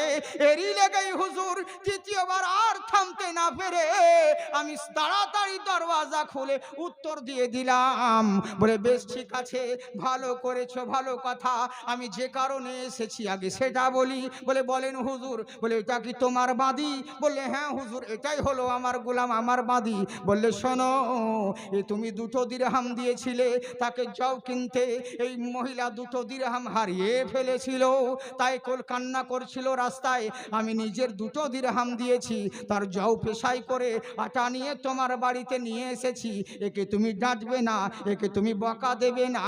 তখন সাহাবী আমার মুচকি হেসে বলে, ইয়া রাসূলুল্লাহ নবী গো, আপনি চিন্তা করবেন না, ওরে এই মহিলাকে, এই বাঁদিকে আমি আর গোলাম কেন রাখবো, আজকে আমি একে আজাদ দিয়ে দিলাম, এ আমার ঘরের কমান্ডারি হলো, এ যদি হুকুম করে আমি সেটাই শুনবো। কারণ হলো একটাই, আমি যেই মহিলার জন্যে আমার নবী মুস্তাফা আমার বাড়িতে হাজির হয়েছেন, আমি এই মহিলাকে কোনো দিন বাঁধিয়ে রাখতে পারি না, আমি তাকে আজাদ করে দিলাম। আজাদ মানে হলো তার যেখানে উচ্ছি সেখানে যেতে পারে, যা ইচ্ছে করতে পারে, কারো বাধা নেই, কিন্তু বিনা পরিশ্রমে মাসিক বেতন তার পৌঁছে যাবে, একেই বলে আজাদি। সাহাবী আমার বললেন হুজুর, আজ থেকে কে, এ আমার বাদী নয়, এ হলো আমার ঘরের মালকিন। কারণ এরই কারণে নবীর জবান থেকে আমি দোয়া পেয়েছি। আমার নবী শিক্ষা দিলেন, শোনো, তাই তোমরা একে অপরের সঙ্গে যখন দিদার হবে সবার আগে তোমরা সালাম পরিবেশন করবে। তাই এবার করলো কি, মসজিদের দরওয়াজা থেকে বের হলেন, বলে আসসালামু আলাইকুম। বলে ওয়ালাইকুম আসসালাম। কে বাবা তুমি? বলে হুজুর এই বাগানের মালিক কি আপনি? এই বাগানটা কি আপনার? এখান থেকে বলছিলাম নাকি? বলবো না ছেড়ে দেব? বলবো? কারা কারা শুনবেন না হাত উঠান। হ্যাঁ হ্যাঁ, না ভালো, আপনারা খুব ভালো, ভালোই বুঝছেন, ভালোই শুনছেন। হ্যাঁ, যাকে শোনামুখী মন দিয়ে শুনুন তাহলে হবে। আসলে এগুলোকে বলে তালকানা। সুবহান আল্লাহ বলতে গিয়ে তুফান আল্লাহ বলে ফেলে, বুঝেছেন তো? মানে চারিদিকে ধ্যান থাকলে যা হয়। তো এর জন্য বলছে একটু মন দিয়ে শোনেন। আমরা তো সব জায়গায় আসি না, আপনাদের এখানে কত প্রত্যেকটা গ্রামে জালসা হয়, জীবনী হয়, আমাদেরকে দেখতে পান খুব কম পাবেন, বুঝেছেন? এরই লেগে তাও কি করব, মধ্যে মাঝে আসতে হয় এক একটা, বুঝেছেন? আমি প্রোগ্রাম বেশি করি না আর সব জায়গায় যাইও না। হ্যাঁ, আমি আমার মতন চলি, লিবিলে না লিবি না লি দৌড়ে বেড়া, বুঝেছেন? আমার ইচ্ছে হলে যাব, না হলে যাব না। তাতে কত মলবিরা কত কি কথা বলে, বুঝেছেন? বিশাল ব্যাপার। হ্যাঁ, বিশাল কিছু, অনেক কিছু ব্যাপার করতে বলতে আছে। অমুক বক্তা এত টাকা লিছে, অমুক বক্তা এত টাকা লিছে। আবার লিছে তা তোর ফাটছে কেন? বুঝলেন? ও কি শুধুই লিছে? দেখ, যে যেই কর্ম করে শেষ তার বেদনা বুঝে। হ্যাঁ, তুমি যদি ওই লাইনে ওরকম হতে তাহলে তুমি বুঝতে ব্যথাটা কতটা, কিন্তু তুমি তো করো না, তো তুমি কি বুঝবে হে ওসব জ্বালা, বুঝলেন? এই হচ্ছে ব্যাপার। তো অনেকে অনেক কথা বলবে, বলেই যাবে, যার কাজ সেটা করতে হবে, বুঝলেন? ইনশাল্লাহ মানুষের কাছ থেকে রুহু বের করা সহজ, রুপিয়া বের করা অত সহজ নয়, বুঝলেন? হ্যাঁ, মানুষের কেন দেয়, কি কারণে দেয়, এর মধ্যে বহুত হিকমত আছে। ওসব বলে দরকার নাই ভাই। দোয়া করি আল্লাহ যেন আমার প্রত্যেককে সঠিক বুঝার তৌফিক দান করেন। বলুন আল্লাহুম্মা আমিন। হাত উঠিয়ে বলেন আল্লাহু আকবার। বলে জাকির সাহেব তুমি বলো, আমরা বাদ, আর যদি করো প্রতিবাদ ধর থাকবে মুন্ডুবাদ। আমি বলি ভয় করি না বে, আমারও জন্মস্থান মুর্শিদাবাদ, বুঝলেন তো? এই হচ্ছে ব্যাপার। তো ওরকম করে না, সবাই মিলে বলবেন যে হাত আল্লাহ আল্লাহ রসুলের নামে উঠে ওই হাতে কোনোদিন লাকুয়া পড়ে না, বুঝলেন তো? ইনশাল্লাহ একবার হাত তুলে বলেন ইয়া রসুল আল্লাহ। वाह माशाल्लाह जिंदाबाद। इरी जन्ने तो बोले बस ये की बार मौला दिखा दे तो बस है, दिखा दे तो बस है, बस ये की बार मौला दिखा दे तो बस है, बुला ले तो बस है, बस ये की बार मौला, बस ये की बार मौला बुला ले तो बस है, ओ नूरानी रोजा दिखा दे तो बस है, दिखा दे तो बस है। সুবহানাল্লাহ বলে না কেন হে? হ্যাঁ, এইভাবে বললে আমি বলবো না, বুঝলেন? আমি গজল কম বলি, বলি মধ্যে মাঝে দুই একটা। আমি যদি 10টা গজল বলি বড় বড় করে, তো 10টা গজলে তো 1 ঘন্টা ওখানে খাবে, তো ওয়াজ করবো কখন? বুঝলেন? তো এই হচ্ছে ব্যাপার। হ্যাঁ, বুঝেছেন তো? যারা বুদ্ধিজীবী লোক তারা ভালো করে বুঝে। তো যাকে মহব্বতে বলেন সুবহানাল্লাহ। তাই বার করলো কি, যখন সালাম দেওয়ার পরে বলছে হুজুর এই বাগানটা কি আপনার? বাগানের মালিক কি আপনি? বলে হ্যাঁ বাবা, কি হয়েছে বলো, তোমাকে তো কোনোদিন দেখিনি। বললো হুজুর দেখবেন না, আমার বাড়ি অনেকটা দূরে। বলে কত দূরে? বলে এখান থেকে 3 দিন পথ অতিক্রম করে এসেছি। বলে তাই নাকি? বললে হ্যাঁ। তা বাবা কিসের জন্য এসেছো? বলে হুজুর আর বলবেন না, আপনার কাছে ক্ষমা চাইতে এসেছি। বলে ক্ষমা? তোমাকে তো কোনোদিন দেখিনি, আর তুমি এসেছো ক্ষমা চাইতে, কিসের জন্য ক্ষমা চাইছো বলো? বলে হুজুর আপনার এই বাগানের ফল নদী দিয়ে ভেসে যাচ্ছিল, ওই বহু দূরের পথ, আমি ক্ষুধার যন্ত্রণায় ছটফট করছিলাম, ক্ষুধার তাড়নায় ফলটা দেখে আমি নফসের তাড়নায় আমি নদীতে দেখাটু পায়ে নেমে ফলটাকে করে খেয়ে নিয়েছিলাম, কামড় দিয়ে দিয়েছিলাম হুজুর। এরই লেগেই হুজুর না বলা করে আপনার ফল খেয়ে আমি নফসের প্রতি জুলুম করেছি, অত্যাচার অত্যাচার করেছি। আমি হুজুর শকুনের প্রথম ধাপে উঠেছি, আমার সবই নষ্ট হয়ে যাবে, তাই আমি চাই আপনার বাগানের ফল আমি খেয়েছি, আমি অন্যায় করে ফেলেছি, ওই ফলের আমাকে ক্ষমা দিতে হবে। আপনারা ভালো করে জানেন কিরসান কিন্তু লাঙল চিনে, হ্যাঁ? মালিক চিনে ফেলেছে, এ সাধারণ কোনো ছেলে নয়। কত মানুষ আসে আমার বাগানের ফল পেড়ে খেয়ে চলে যায়, কত মানুষ আসে না বলা করে কুড়িয়ে নিয়ে চলে যায়, চুরি করে নেয়, কেউ ক্ষমা চাইতে আসে না। এই এলো কেন? এ তো সাধারণ কোনো ছেলে নয়। বললে বাবা রে, আমি একটা রত্ন পেয়েছি, একে যদি যত্ন করতে পারি একটা রত্ন বেনে যাবে। বলে ঠিক আছে বাবা, তুমি ক্ষমা চাইতে এসেছো ভালো কথা, কিন্তু আমি যদি তোমাকে ওই ফলের ক্ষমা দিয়ে দিই, ক্ষমা দিয়ে দেব, তুমি তো ক্ষমা পেয়ে বাড়ি চলে যাবে, বিনিময়ে আমি কি পাবো? আ? আমি কি পাবো? বলে তা তো জানি না। বলে শোনো, যদি সত্যিকারের ক্ষমা নিতে চাও, আমার বাগানে একটা গাছ লাগিয়ে দাও, যেই দিন ওই গাছে ফল ধরবে সেদিন তুমি ক্ষমা চাইবার উপযুক্ত হবে, যতদিন ফল ধরবে না তুমি ক্ষমা চাইবে না। আহ? থাকবেন আপনি, আমি হলে থাকতাম, ওর কপালে খুঁজবে আর বাড়ি মেরে পালাতাম, চলবে তোর কাছে ক্ষমা চাইতে সব ফিকা পড়লাম। হ্যাঁ, এরই লেগে তো তিনাদের ইতিহাস, বুঝলেন তো? এরই জন্যই তো তিনাদের ইতিহাস। চিন্তা করে দেখুন, হ্যাঁ, কেমন বান্দা, আহারে, আল্লাহ আকবার, আল্লাহ আকবার। আগেই বলি, আমার কথা বুঝতে পারছেন আপনারা? একটু তোতলা ভাব লাগছে কি? তোতলা যাইবে এইরকম কথা তো নয়, মানে অপারেশনের পর থেকে ডক্টর, আল্লাহর রহমত দেখুন, আপনাদের দোয়া কেমন। আমাকে বলেছিল ম্যাক্সিমাম 3 বছর আপনি কথা বলবেন না, কথা বলা যাবে না, হ্যাঁ, আর যদি 3 বছর পর আস্তে আস্তে মুখ খোলে তখন কথা বলতে পারবেন। কিন্তু আল্লাহর রহমত আমি 3 মাস পরেই প্রোগ্রাম করেছি, বুঝলেন? তবে অতটা এখন করা যাবে না, হালকা ফুলকা। হ্যাঁ, তবে একটা কথা জেনে রাখবেন, আল্লাহ যেটা করেন সেটা ভালোর জন্যই করেন, তাই তো বাবা? এটুকু ঈমান আমাদেরকে রাখতে হবে, আল্লাহ যেটা করেন ভালোর জন্য করেন। আমরা তো পরে ভবিষ্যতের কথা জানি না, কিন্তু আল্লাহ যা করেন সেটা মঙ্গলের জন্য করেন, এটা বিশ্বাস করে নিতে হবে। দুঃখ করে লাভ নেই যে এটা কেন হলো, ওটা কেন হলো, নিশ্চয় ওর মধ্যে ভালাই রয়েছে। হ্যাঁ, আর যদি আল্লাহ কোনো গুনহার কারণে যদি এই দুনিয়াতে মানুষকে শাস্তি দেয়, আযাব দেয়, ও তো আরো ভাগ্য ভালো, ও তো আরো খুশির বিষয়, বুঝলেন? তো এই হচ্ছে ব্যাপার। তো কথা হচ্ছে কি, তবে আল্লাহর কাছে এই দোয়া চেয়েও না যে আমাকে এখানে অসুস্থ দাও, এই দাও, পরীক্ষা করো, তা নয়। আল্লাহর কাছে এই দোয়া করতে হবে, আল্লাহ তুমি আমাকে দুনিয়াতেও ভালো রাখো, আখিরাতেও ভালো রাখো।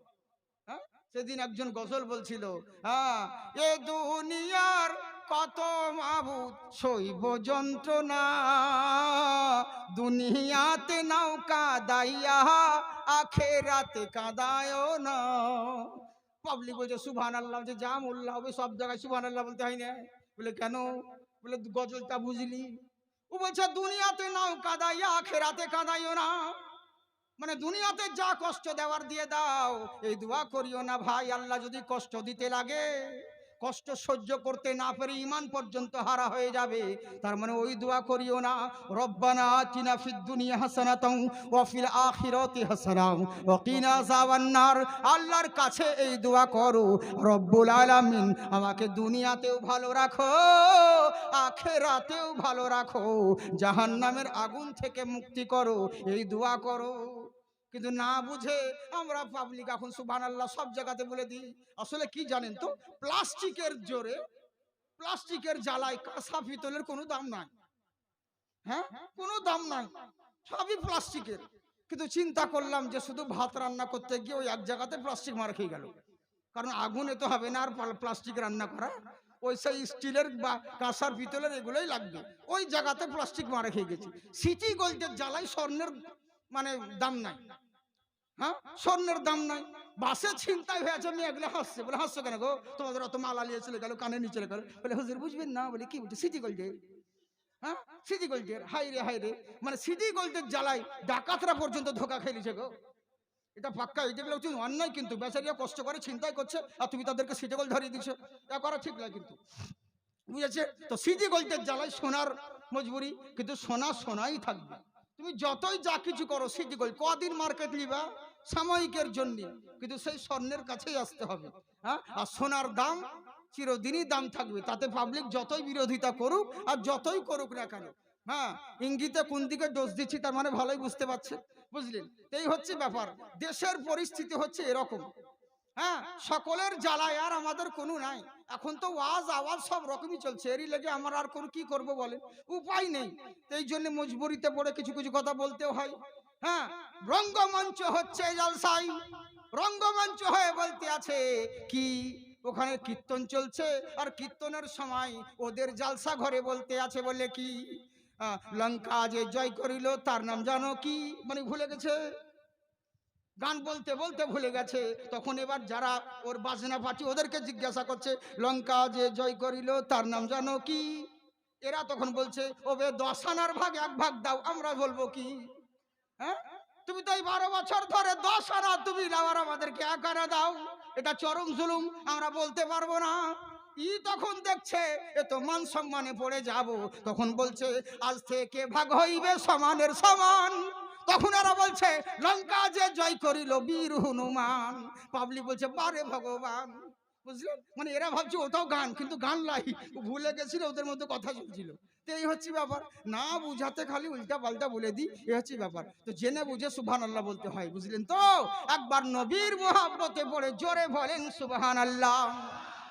হ্যাঁ, তাই বার করলো কি, বলতে আছেন শোনো, বলে কি হয়েছে, বলে আমি তোমাকে ফল ক্ষমা দিয়ে দেব, আমার বাগানে গাছ লাগিয়ে দিতে হবে। বলে ঠিক আছে হুজুর, কোনো ব্যাপার নাই। প্রতিদিন গাছ লাগাই আব্দুল্লাহ সুমাই, প্রতিদিন গাছটাকে হিলিয়ে দেয়, এর গাছ লাগানোর শেষ হয় না, এর হিলিয়ে দেওয়ার শেষ হয় না। কিন্তু লক্ষ্য করে দেখে ছেলেটা জোহরের নামাজ পড়ে কিনা, আসরের নামাজ পড়ে কিনা, মাগরিবের নামাজ পড়ে কিনা, এশা ফজরের নামাজ আদায় করে কিনা, এগুলো লক্ষ্য করে দেখে। একদিন জোহরের নামাজ পড়তে যাচ্ছে, ওযু করে নামাজের দিকে রওনা হলো, হঠাৎ করে মালিক বলতে আছে বাঁদিরে একটু নোংরা জিনিস তার গায়ে জামাই লাগিয়ে দে।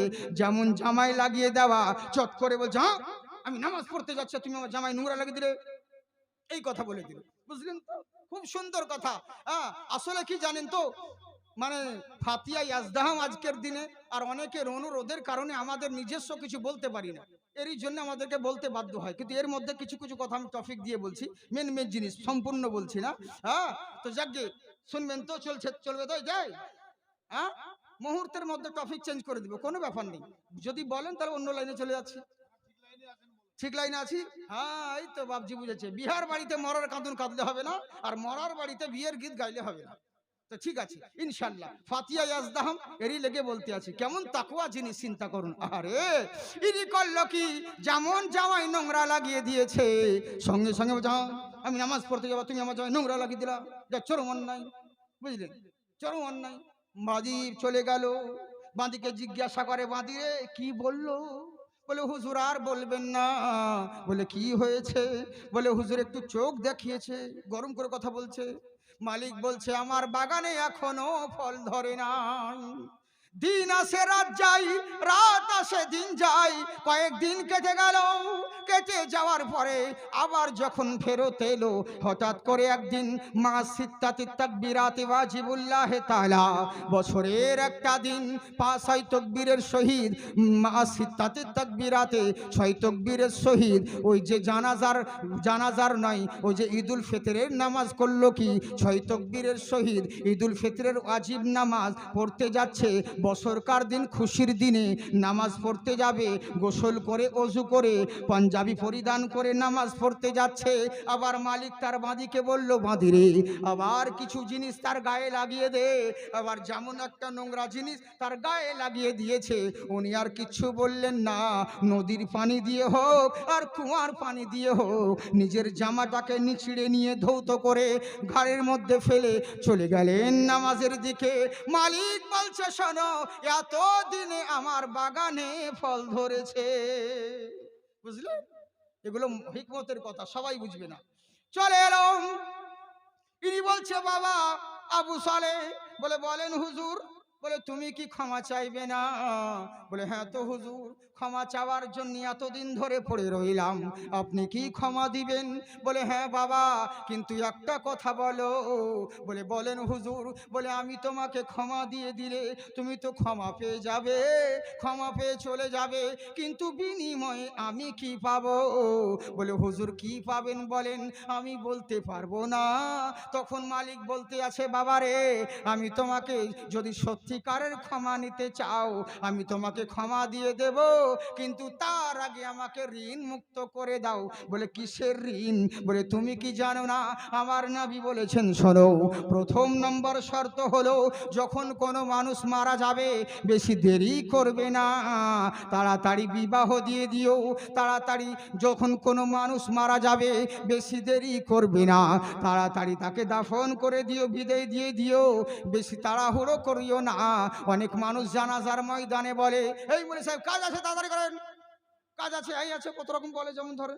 কিন্তু আল্লাহ রাসূল বলেন মানুষকে দাফন করতে গিয়ে তাড়াহুড়ো করবে না, ওকে বিদায় দেওয়ার সময় এইটুকু শিক্ষা নিবে, আজ যেমন তার পরনের লুঙ্গি খুলেছ, একদিন তোমার কাপড় অন্য কেউ খুলবে, এই দিন তোমারও হবে বন্ধুরে।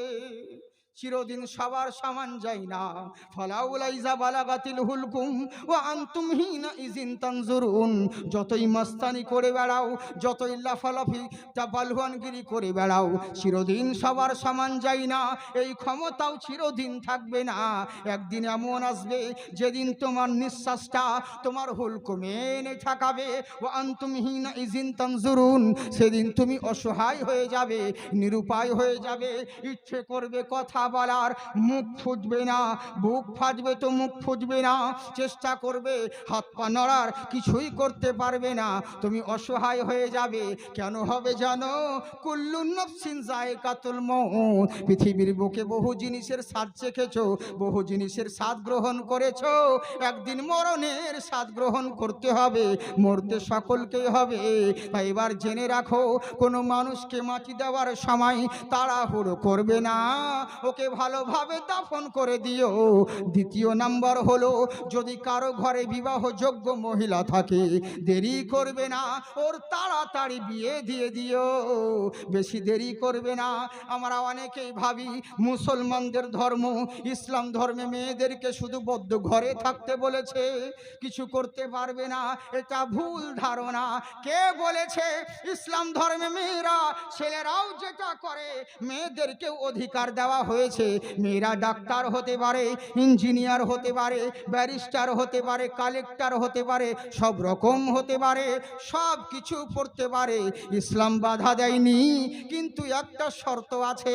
বলে কেমন শর্ত? মেয়েকে আয়ে বিয়ে গোষ্ঠী শুদ্ধ পড়াও, ইসলাম বাধা দেবে না, কিন্তু শর্ত একটা আছে। বলে কি শর্ত? ফলের বাগান যেমন চাষ করেছো শক্ত করে বেড়া দিও, নইলে পরের ছাগলে এসে তোমার বাগানটাকে মুড়ো করে দিয়ে চলে যাবে। তেমনি মেয়ে জন্ম দিয়েছো, আয়ে বিয়ে এমএ ডাক্তার ব্যারিস্টার করাও, ইসলাম বাধা দেয়নি, কিন্তু মেয়ের যত্ন নিও। কিন্তু আমরা করি কি? যেখানে যত্ন নেওয়ার সেখানে করি না, হ্যাঁ, যেখানে নেওয়ার নয় সেই জায়গায় যত্ন করি। বিবির পর্দার দরকার ছিল, কিন্তু বিবির পর্দা খুলে নিয়ে টিভিকে পর্দা দিয়েছি, হয় না? 60 বছরকার বুড়ি আর 16-17 বছরকার নাতনি, দুজনেই যাচ্ছে রাস্তার ধারে। আচ্ছা বলুন, পর্দা কার দরকার হবে, নানির না নাতনির? নাতনির। বুড়ির কি হবে? যদি আমাকে হাজার বা আই লাভ ইউ বলে আমার কিছু হবে না? ওকে আমার বলতে মন চাইবে, বুঝলেন? পর্দার দরকার ছিল নাতনির, কিন্তু নাতনিকে নাও, নাতনি উদাম হয়ে আছে, আর এই বুড়ি বোরখা পরে ইন্ডিকেটর শুধু বের করে নেন, গাড়ির মতন পিটপিট করে হাঁটছে। হ্যাঁ, ওরে রসগোল্লা উদাম হয়ে রেখেছো, আর আলকাতরা কিনে এমন পর্দা করেছো যে ছেনি হাতুড়ি দিয়ে খুলতে হচ্ছে। যেখানে পর্দার দরকার সেখানে পর্দা নাই, আর যেখানে পর্দার প্রয়োজন নেই সেই জায়গায় পর্দা করেছো। এটা কেমন বিচার? তাই জেনে রাখো, সব কিছুই করতে পারো, কিন্তু তোমরা পর্দার মধ্যে থেকো। যদি পর্দা করো আল্লাহ তোমাদের সম্মান দিবে, দুনিয়ার মানুষ তোমাকে আর ম্যাডাম বলবে না, মা বলে ডাকবে, তাই তো? হ্যাঁ মা বোন দুঃখ করিয়ে না, আপনারা ভালো, আপনাদের কথা বলছি না, আপনাদের দিকের মানুষ অনেক পর্দা করে। ওই আমাদের দিকের মেয়েদের কথা বলছি, ওই দিকের মেয়ের ওরকম, আর আপনারা তো ভালো গো, পর্দা করেন। তবে একটা অনুরোধ করবো, শুধু মৌলবীকে দেখে পর্দা করিয়েন না। হ্যাঁ, শুধু মৌলবীর সামনে পর্দা লাই, আপনারা সকলের সামনে পর্দা করবেন, পর্দা করলে আপনার ভালাই হবে। কিন্তু পর্দা আপনারা করবেন না, শুধু মৌলবীদেরকে দেখলেই পর্দা। হ্যাঁ, রাস্তায় যেতে যদি একটু ঠকা লাগে, হুজুর দেখছি, হ্যাঁ হুজুর বলে এমনি করে ঢেকে লিখছে। হাই রে পর্দা তোমার, ওকে পর্দা বলে না, জর্দা বলে, বুঝলেন? রাস্তার ধারে আপনারা শুনেছেন আমার বহুত পুরাতন কথা। হ্যাঁ, হ্যাঁ, বর্দার রাস্তার ধারে টিউবওয়েলে গোসল করছে গো, বাড়িতে করে না, রাস্তার ধারে টিউবওয়েলে। এখনো দেখবেন বহুত মানুষ লজ্জা লেগে বরঞ্চ যেতে রাস্তার ধারে টিউবওয়েলে গোসল করছে। মেয়েকে দাঁড় করে বলছে, কেউ এলে পরে বলবি, বলে হুম আসো। আসছে একজন সাইকেল নিয়ে, কে আসছে মা? বলে ওই কুতুব চাচা। ও কুতুব আসুক গো, তোদের দাদা হচ্ছে। আর একবার দেখতো মা কে আসছে, বলে মা লোকমান। ও লোকমান সিরাজ আব্বা, আসুক গা, তোদের চাচা হচ্ছে, আসুক গা, ওই ভাই না। আর একবার দেখতো মা, ওদিকে রাখ মা। আর একবার দেখতো মা কে আসছে। হ্যাঁ, যখন বলছে মা মৌলবি সাহেব, যেমন মৌলবি বলা তাড়াতাড়ি এমনি করে থেকে লুকাচ্ছে, কেন রে আমরা কি তোর ভাসুর হই? হ্যাঁ, আমরা কি তোর শ্বশুর হই যে দেশের লোককে উদাম করে দেখাবি আর মৌলবির সময় থাকবি? তোকে কে বলেছে পর্দা করতে? হ্যাঁ, হাই রে কি বলবো, দুঃখের কথা বলতে লাগে ব্যথা। হ্যাঁ, মা বোন তোমরা দুঃখ করি না, তোমরা খুব ভালো, আল্লাহ তোমাদের ভালো করুক, বুঝলেন? যাকে সোনামুখী আমার, তবে পর্দাটা করি আমার কলিজের টুকরো মা বোন, সোনামুখী তোমরা একটু পর্দাটা করো, পর্দা করলে তোমাদের ভালোই হবে। জানো মা বোনদের কত সম্মান, কত ইজ্জত। তাই বার বলছে শোনো, তাই তোমরা মেয়েদেরকে সম্মানের সহিত রেখো। যখন বিবাহ যোগ্য হয়ে যাবে, একমাত্র বাবারাই জানে বিবাহ যোগ্য মেয়ে থাকলে কতটা যন্ত্রণা, কতটা কষ্টদায়ক, ঠিক মতন তার রাত্রে ঘুম হয় না। তাই বাবারে, আমার ঘরে একটা মেয়ে রয়েছে, বহু জায়গায় পাত্র খুঁজে বেড়ালাম, কোনো জায়গায় মনে ধরেনি বাবারে। তোমাকে আমার মনে ধরেছে, তোমাকে আমার মনে ধরেছে, তোমাকে আমার চোখে লেগেছে, তাই তোমাকে আমার পছন্দ। আমি চাই তোমার হাতে আমার মেয়েকে সঁপে দিতে, আমার মেয়েকে বিয়ে করে আমাকে ঋণ মুক্ত করো, আর নইলে এখান থেকে কেটে পড়ো। বুঝলো? ইনি চিন্তা করলো, কি করব রে, এ তো বিশাল ব্যাপার। তো বিয়ে যখন করতে হবে, ক্ষমা তো লাগবে আমার, তাই তো? এক হচ্ছে হকুল্লাহ, হুকুকুল ইবাদ, এক হচ্ছে আল্লাহর হক, এক হচ্ছে বান্দার হক। আল্লাহর হক নষ্ট করলে ওয়া গাফিরিজ যাম ওয়া কাবিরিত তওব, আল্লাহর কাছে তওবা করো, আল্লাহ ক্ষমাকারী, আল্লাহ মার্জনাকারী। আর বান্দার হক নষ্ট করলে আগে বান্দার কাছে ক্ষমা চেও, বান্দা যতক্ষণ ক্ষমা করবে না, মহান আল্লাহ ক্ষমা করবে না। বুঝলেন? বান্দার কাছে ক্ষমা চেয়ে এসো। হ্যাঁ, কিন্তু করলো কি, মরতে হবে আমাদেরকে, কিন্তু বান্দার হক নষ্ট করলে, বান্দা ক্ষমা না করলে আল্লাহ ক্ষমা করবে না। যাই হোক, বিয়ে যখন করতে হবে, আজ করলেও করব, কাল করলেও করব, কোনো ব্যাপার নেই, বিয়ে করব, কিন্তু ক্ষমা আমার চাই। বলে হুজুর ঠিক আছে বিয়ে করব, কিন্তু সূরা নিসায় আল্লাহ বলেন, যখন তুমি কাউকে বিয়ে করতে যাবে, মেয়েকে একবার দেখে নিও, যদি তোমার নয়ন জুড়ে যায় তাহলে বিয়ের প্রস্তাব দিও। তো একবার মেয়েটাকে দেখান, হ্যাঁ, একবার মেয়েটাকে দেখান। দেখেনি তো, এতদিন ধরে আছে, কিন্তু মেয়েকে দেখেনি। বুঝলেন? কেমন তিনারা চিন্তা করে দেখুন। আহারে, বলে হুজুর মেয়েকে একবার দেখালে ভালো হতো। তখনকার এই নিয়ম ছিল, এখন দেখাতে হয় না মেয়েদেরকে। বিয়ে দেখতে যাবেন, তার আগে আর 1000টা লাইন আছে মোবাইলে, ফেসবুকে আর মেসেঞ্জারে, হোয়াটসঅ্যাপে, সারা রাত। বাপ মাও কিছু বলে না। শুনেন, আপনার ছেলে মেয়েকে যদি পারেন একটা বন্দুক কিনে দিয়েন, কাউকে গুলি করে হয়তো জেলে চলে যাবে, কিন্তু মোবাইল যদি দিয়েন তাহলে পুরো লাইফ বরবাদ করে দিলেন। কাউরির সঙ্গে যদি শত্রুতা আছে, তো তার ছেলেকে হোক মেয়েকে একটা মোবাইল গিফট দিয়েন, বুঝলেন? তাহলে আর কিচ্ছু করতে হবে না, কোনো হাতিয়ার লাগবে না মারার জন্য, কোনো জাদু টোনা মন্ত্র কিছু করতে হবে না, এই মোবাইলই সব শেষ। বুঝলেন? হাই রে বড় দুঃখ লাগে। সারা রাত টু টু টু টু পু পু পু পু পু পু পু করছে, সারা রাত ধরি লেপের তলে, আর কাইতে শীত আসছে, লেপের তলে কত কি হ্যাঁ করবে। কেন? কারণ বাপ মা জানে না কেন, তোর বিটি তোর বেটা সারা রাত ধরে কি তাহাজ্জুদ পড়ে না, কোরআন শরীফ পড়ে মোবাইলে, কি করে ও? হ্যাঁ, কিসের জন্য? কই এগুলো বারণ করতে পারো না? কিন্তু তা তো করবে না। নিজের পায়ে নিজে কুড়াল মারছি। আজকে দেশের যা বিপদ আসছে হচ্ছে, এর জন্য দায়ী কে? কোনো মোদিকে দিয়েন না, এর জন্য দায়ী হলো আমরা। তাই তো বাবজি, আমরাই দায়ী। ধরুন আপনাদের এই আখরিগঞ্জে রাস্তার ধারে, আসতে পর্দার ধারে বিশাল বড় জাম গাছ আছে। এই জাম গাছ আছে তো কিছু লোক, এই গ্রামের লোক, হাসানপুরের লোক বলল, এক কাজ কর, হাই রে এত বড় বড় গাছে জাম ধরেছে রে, কেউ যদি থাকতো আমাদেরকে যদি পেড়ে দিত কত ভালো হতো। আপনার গ্রামের ইমাম সাহেব হোক বা আমাদের মুবারক সাহেব হোক, উনি গিয়ে বলছে, আমি হলাম ইমাম মানুষ, আমি আলেম মানুষ, আমাকে উঠাও গাছে, আমি গাছে উঠবো, উঠে জাম পেড়ে এনে তোমাদেরকেও খাবো, আমিও খাবো, তাহলে সবার কাজ হবে। আমাকে উঠাও গাছে। গ্রামের লোকে ফতুয়া দিয়ে দিল, মৌলবীর গাছে উঠা জায়েজ লয়। যা বাবা, সাইড থেকে ফতুয়া দিয়ে দিল, মৌলবীর গাছে উঠা জায়েজ নয়। বাস, মৌলবী পালিয়ে গেল। একটা হুমড়া চুমড়া ব্যক্তি এসে বলছে, আমি মেম্বার, আমাকে উঠাও। হ্যাঁ, আমি দেশের সেবা করি, জনগণের সেবা করি, আমাকে গাছে উঠাও, আমি জাম পেড়ে আনবো, আমিও খাবো, তোমরাও খাবে। বলে, বাবা তোমার মতন লোক দরকার আছে। সবাই মিলে চেড়ে চুড়ে গাছে উঠিয়ে দিল। গাছে উঠে জাম পাড়ছে, খাচ্ছে। নিচে এরা বসে আছে, জাম পড়বে বলে দেখছে জামের পরিবর্তে সারা শুধু আঁঠি বলছে। আঠি পড়ছে, চিন্তায় পড়ে গেল, কি ব্যাপার রে, কথা হয়েছিল জাম পেড়ে এনে খাবো, এখন দেখছি একাই খাচ্ছে, আমাদেরকে জাম ফেলছে, আঠি ফেলছে, এ তো চরম অন্যায়, এটা তো কথা ছিল না। তখন এবার দোয়া করছে, কি করবো, তখন দোয়া করছে, আল্লাহকে গাছ থেকে নামিয়ে দাও, গাছ থেকে নামিয়ে দাও। কেন বে, তোরাই তো উঠালি, হ্যাঁ তোরাই তো উঠালি গাছে, এখন কেন দোয়া করছি? যত বিপদ আসছে এইগুলো তোমার হাতের কামাই, বিপদে পড়ে দোয়া করলে হবে না, আল্লাহ অমুক জুনাকে ধ্বংস করে দাও। কেন তোমার হুঁশ হয়নি? এই যে বিপদ এসেছে শুধুমাত্র তোমাদের কারণে। তুমি কি জানো না, যখন একদিন মস্তিয়েছ একদিন পস্তাতে হবে। যখন রুজির মালিক আল্লাহ মুখে বলছো কিন্তু অন্তরে মানোনি, তখন বিপদে পড়ে বলছো আল্লাহ যা করে তাই মেনে নিতে হবে। এতদিন মনে ছিল না, কাজ করার সময় মসজিদে যখন আজান দিতেছিল তখন মনে হয়নি, ওরে শোন, রুজির মালিক আল্লাহ, ব্যবসা যখন হবে হবে, চল আগে নামাজটা পড়ি, তখন আল্লাহর কথা মনে হয়নি।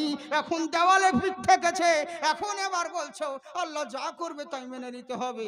এখন বুঝ ঠেলা, বুঝলেন? এই হচ্ছে বাবা, হ্যাঁ এই হচ্ছে ব্যাপার। এর জন্য দায়ী হচ্ছে আমরা বাবজি, এর জন্য অন্য কেউ দায়ী নয়। কাউকে দায়ী করে লাভ নেই। দেশের যা পরিস্থিতি, এর জন্য আমরাই হলাম দায়ী। হ্যাঁ, তাই বার করলো কি শোনো, বললে কি হয়েছে? বলে এখন আমাদের প্রত্যেকটা পরিবারের উচিত হবে নিজের সন্তানদেরকে শাসন করা, নিজের সন্তানদেরকে আয়ত্তের মধ্যে রাখা। আজকাল করতে করতে ছোট আছে বলতে বলতে ছেলে বড় হয়ে গেল, আপনার আয়ত্তের বাইরে বেরিয়ে গেল, তখন আর শাসন করতে পারবেন না, তখন ঘুরিয়ে ও আপনাকে শাসন করবে। এরই লেগেই সময় থাকতে তাদেরকে শুধরানোর চেষ্টা করুন।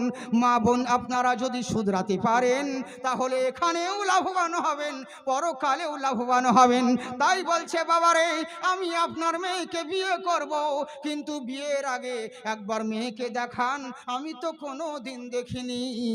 তখন বলছে, শোনো আমার মেয়েকে কি দেখবে গো, আমার মেয়ের যা গুণ আছে আমি তোমাকে বলে দিই, তাহলে তো করবে। বলে হ্যাঁ বলুন। বলে শোনো, আমার মেয়েকে দেখা লাগবে না, যা যা আমার মেয়ের মধ্যে গুণ আছে আমি সবই বলে দিচ্ছি। বলে বলুন। বলে আমার মেয়ে কি দেখবে, ও তো দেখতে কালো। বলে তাই নাকি? বললে হ্যাঁ। বলে আমার মেয়ে শুধু কালো নয়, সে তো অন্ধ। বলে তাই নাকি? বললে হ্যাঁ। আর তোমার মেয়েকে কি দেখবে, কি করে আসবে, সে তো খোড়া, ল্যাংড়া, মুখে বোবা, কানে কালা, ইত্যাদি অনেক রকম বর্ণনা দিলেন। বলে এগুলো হচ্ছে আমার মেয়ের গুণ, তোমার ইচ্ছে হলে বিয়ে করো, নইলে এখান থেকে কেটে পড়ো। মালিক চিন্তা করে নিল, আবু সালে মুসা জঙ্গি মাথা নত করে কোরআনের দিকে খেয়াল করে, আল ইমানে মুফাসসালের দিকে খেয়াল করে। কি করবে?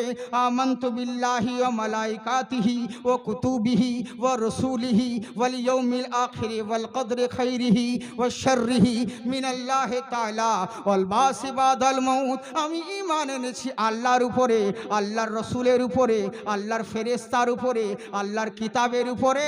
শুধু তাই নয়, আখিরাতের উপরে, খাইরিহি ওয়া শাররিহি মিনাল্লাহি তাআলা। ভালো মন্দ যা কিছু হয় সবই আমার তাকদীরের উপরে, আমার নসিবের উপরে। আমার নসিবে যদি ভালোই লিখে থাকে কেউ কোনোদিন খারাপ করতে পারবে না।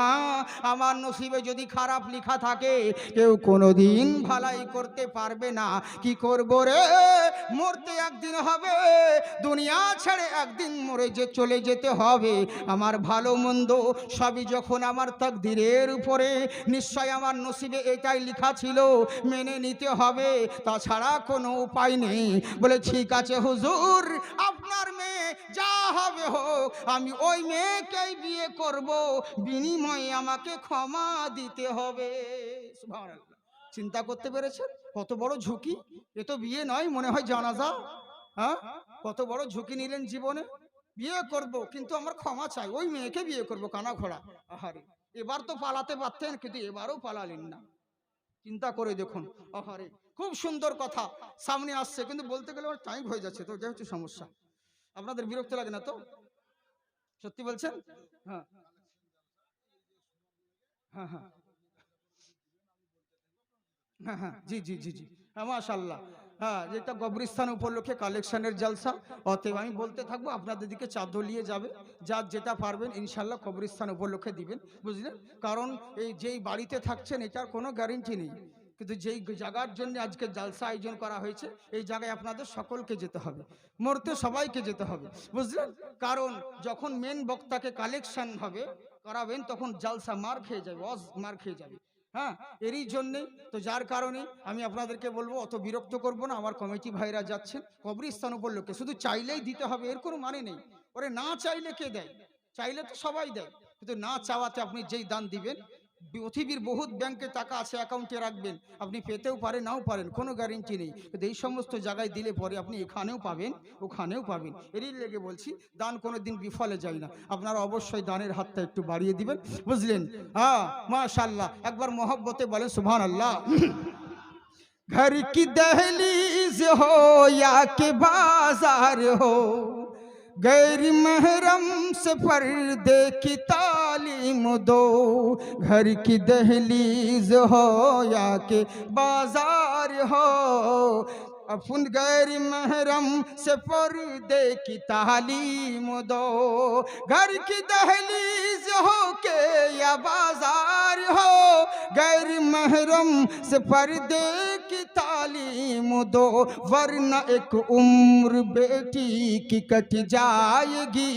फातिमा की हया ढूंढते ढूंढते एक दिन मैं मदीना पहुंच जाऊंगा, दर्द दिल की दवा ढूंढते ढूंढते।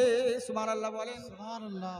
নাত দেখুন, দম থাকা চাই, বুঝলেন তো, আল্লাহর দান। হ্যাঁ, শুধু নাতের মধ্যে বহুত কোয়ালিটি আছে। কালাম দেখুন কত সুন্দর, ইমান তাজা হয়ে যাবে। মোহাব্বতে জোরে বলেন সুবহানাল্লাহ। कि मेरे आका की दंदन वन नज्म की एक तबस्सुम से फैली अजब रोशनी, मेरे आका की दंदन वन नज्म की एक तबस्सुम से फैली अजब रोशनी। मोहब्बत के साथ बोलिए सुभान अल्लाह। मेरे आका की दंदन वन नज्म की एक तबस्सुम से फैली जब रोशनी, गुमशुदा सोई एक आन में मिल गई, गुमशुदा सोई एक आन में मिल गई, हंस पड़ी आयशा ढूंढते ढूंढते। नारे तकबीर, नारे रिसालत, मसला के आला हजरत, वली का दामन। नारे तकबीर, नारे रिसालत। चतुर्वेदी জাকির হোসেন সাহেব, নারে তকবীর, নারে রিসালাত। যাই হোক, আমি ভাবলাম হয়তো চতুর্বেদী ফকির হোসেন বলতে যাবে, হয়তো জাকির হোসেন না বলে এরকম হয়ে যায় গোলমাল। চতুর্বেদী বলতে গিয়ে আয়ুর্বেদী হয়ে যায়। আমি ইউটিউবারদেরকে বলবো ভাই, শুধু দু চারটা স্লোগান বংচং করে দিলে চতুর্বেদী যাকে তাকে লিখেও না। দেশের পরিস্থিতি খারাপ, যেদিন বাটাম খাবে সবাই না সেদিন বুঝবে খেলা।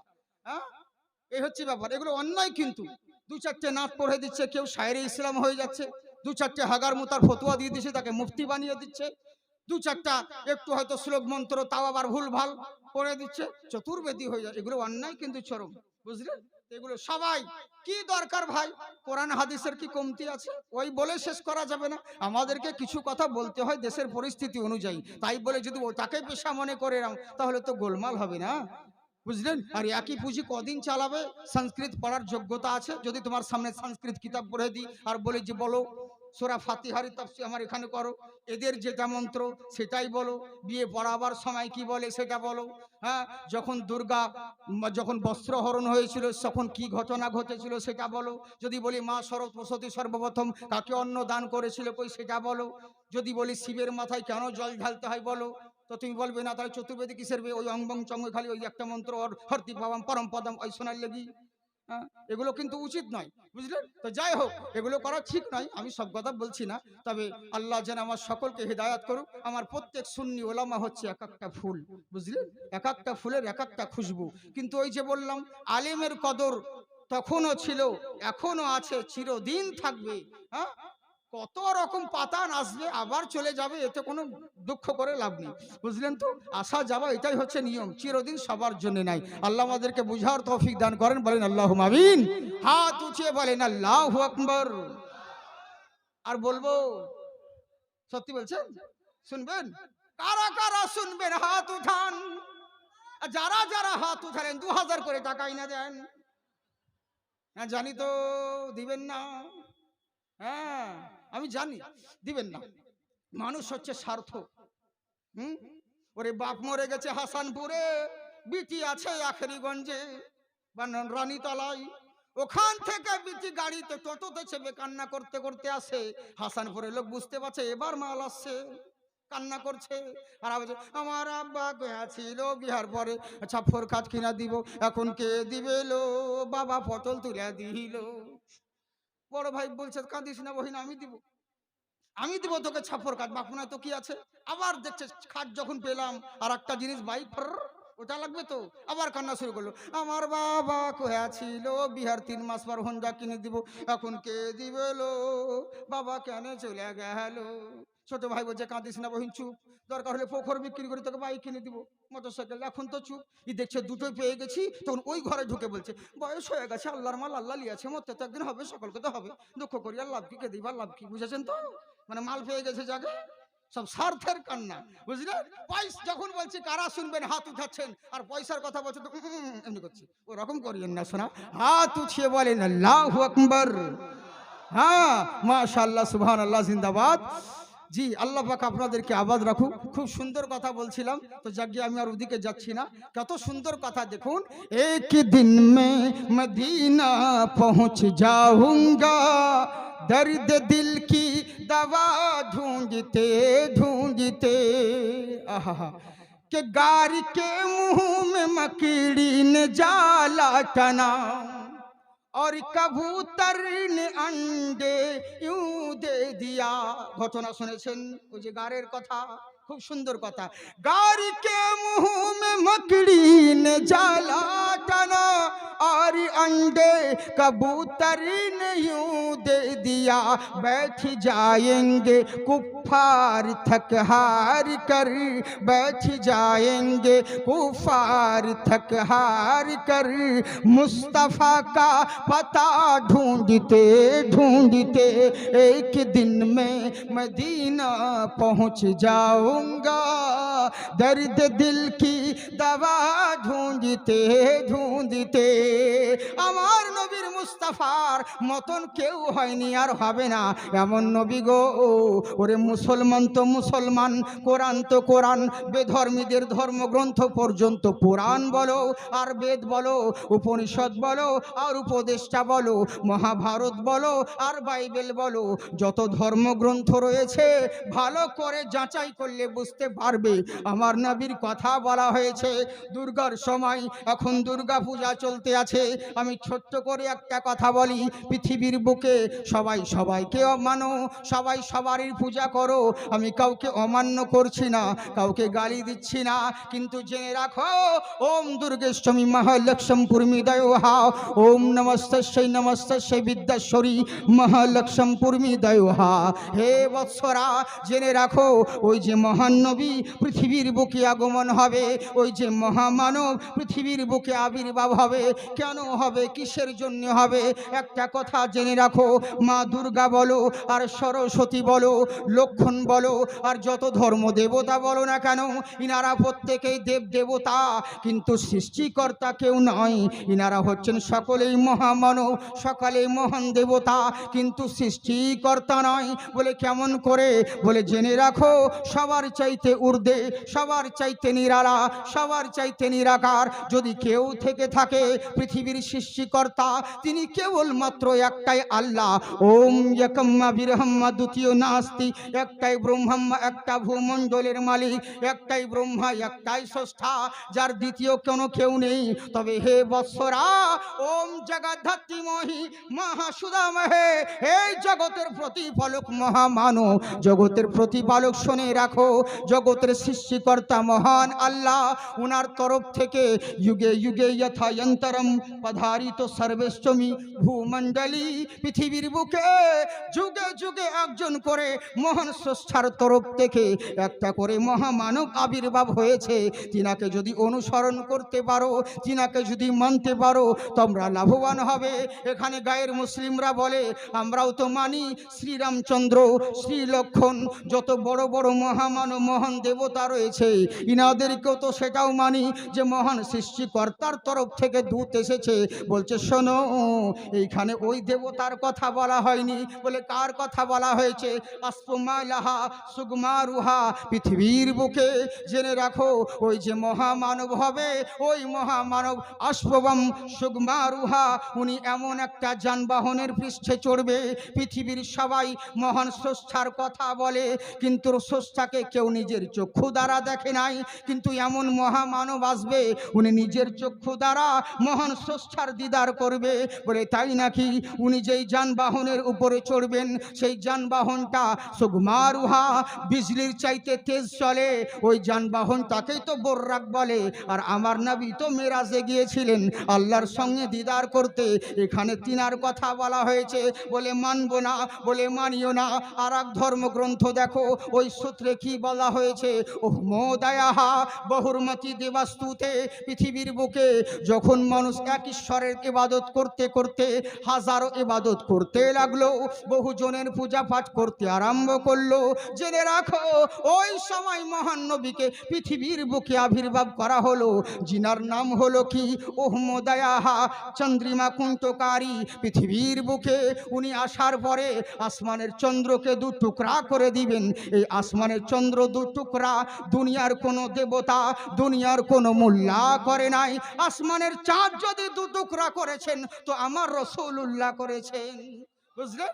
আমার নবীর কথা বলা হয়েছে ওহমদায়াহা, আসলে ওহমদায়াহা নয়, শর্টকাটে বলছে আহম্মদ। আমার নবীর নাম হলো আহম্মদ, আর একটা আসমানের নাম হলো আহম্মদ, আর জমিনের নাম হলো মুহাম্মদ সাল্লাল্লাহু আলাইহি ওয়াসাল্লাম। নবীর নাম কোন জায়গায় বলা হয় ওহমদায়াহা, কোথাও জায়গায় বলে মা মাহে, আবার কোথাও জায়গায় বলে গুরু মূর্তি ভক্তি পুনম, আবার কোথাও বলে অন্তিম মহারিষি, আবার কোথাও বলে মা লক্ষ্মম দয়ামতি। নানান জায়গায় নানান রকম নামে পরিচিত, কিন্তু সমস্ত উপাধি দেখলে বোঝা যায় এটা কারো ক্ষমতা নাই, কারো কথা বলেনি, আমার নবীর কথাই বলেছেন। বলে কেমন নবী? জেনে রাখো, এরই জন্য এখানে ক্লিয়ার হয়ে গেল এখানে কার কথা বলেছেন। বলে শুনে রাখো, ওম বিষ্ণু যশস্সমগ্র হে, এই যেই নবী যার গর্ভে জন্মগ্রহণ করবে, যার অরুষে জন্মগ্রহণ করবে, যার বাবার নাম হবে বিষ্ণু দশা, আর তার মায়ের নামে গর্ভেষ্টমী মাসুমতি, যার মায়ের নাম হবে মাসুমতি, এগুলো শোনা কথা, শর্টকাটে বলি। বললে শুনে রাখো, তার বাপের নাম হবে বিষ্ণু দাস, বিষ্ণু ইয়াস। আসলে আমরা বাংলায় বলি বিষ্ণু দাস, সংস্কৃত পড়া অত সহজ নয়। ভাষা অনেক তালাফুজ পাল্টাতে হয়। বিষ্ণু যশেশ্বরী মা সমগ্র হে নমস্তুতে দীর্ঘষ্টমী মহালক্ষ্যম দয়ামতি ওঙ্কারা ওঙ্কারা ওঙ্কারামতি নাহা। এই যে ভাষার মধ্যে বহু তফাৎ রয়েছে, বুঝেছেন? আলহামদুলিল্লাহ রাব্বিল আলামিন, আলহামদুলিল্লাহ রাব্বিল আলামিন, আর রহমানির রহিম মালিক ইয়াউমিদ্দিন। ভাষা যদি একটা যদি এদের একারোকার পরিবর্তন উল্টে যায় তাহলে মিনিং চেঞ্জ হয়ে যাবে। ওম চন্দ্রিমা কুণ্ঠিকারিয়া ওহম দয়াহা। পৃথিবীর বুকে ওই যে মহামানব জন্মগ্রহণ করবে, জেনে রাখো তিনি আসমানের চন্দ্রকে দু টুকরা করে দিবে। বলে তাই নাকি? বললে হ্যাঁ। বলে ওই চন্দ্র টুকরা করে দিবে, যার নাম হবে ওহম দয়াহা, যার নাম হবে আহম্মদ, তার বাবার নাম হবে বিষ্ণু ইয়াস। আসলে বিষ্ণু তাকে বলছে ব্রহ্মাকে। ইয়াস মানে হচ্ছে দাস, দাসী, গোলাম। ওরে বাংলাতেও বলি আমরা গোলাম।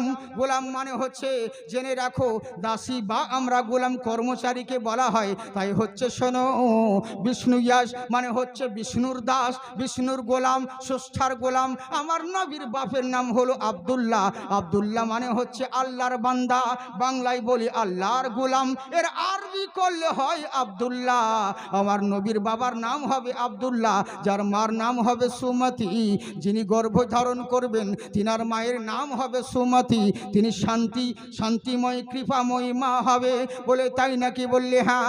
শুধু তাই নয়, ওই নবী এমন নবী হবে, কোটি কোটি ফরমানাতং আপাইনি তো অতি সুন্দরম। পৃথিবীর বুকে কোটি কোটি রকমের সৃষ্টি আছে, কিন্তু কাউরির সঙ্গে কাউরির এক্সাম্পল দিবে। রাহুলের মতন ওই বক্তাটা, অমুক সেক্রেটারির মতন ওই ছেলেটা, মৌলানার মতন এই ছেলেটা, সবারই প্রশংসা করবে। কিন্তু জেনে রাখো কাউরির সঙ্গে কাউরির এক্সাম্পল দিতে পারো, নবীর সঙ্গে কারো এক্সাম্পল চলবে না। কেন চলবে না? নবীর মতন কেউ হয়নি আর হবে না। বলে কেমন করে? আব্বাস বলতে আছে ভাতিজা একটু তোমাকে মিলাদ শোনাচ্ছি। বলে মৌলবী চাচা মিলাদ শোনাও। বলে ভাতিজা তুমি যেমন তেমন ছেলে নয়, তুমি যখন মায়ের গর্ভে ছিলে তোমার মা রাস্তা দিয়ে হাঁটলে পরে তোমার মা যখন রাস্তা দিয়ে চলতো, রাস্তায় খুশবু মহিকে। তো তোমার আব্বা দুনিয়া থেকে বিদায় নেওয়ার পরে গ্রামের মহিলারা প্রতিবাদ করত। এ আমিনা আব্দুল মুত্তালিবের কাছে নালিশ করত, তোমার কেমন বৌমা, স্বামী মারা গিয়েছে কয়দিন হয় নাই আর ইদ্যত পালন করে না, স্বামী মারা গিয়েছে কোনো দুঃখ করে না, ভালো ভালো খুশবু মেখে বেড়ায়, তোমার বৌমাকে একটু শাসন করো। আব্দুল মুত্তালিব বলে মা আমিনা রে, ও আমার কলিজার টুকরা মা, তুমি আমার বৌমা শোনো।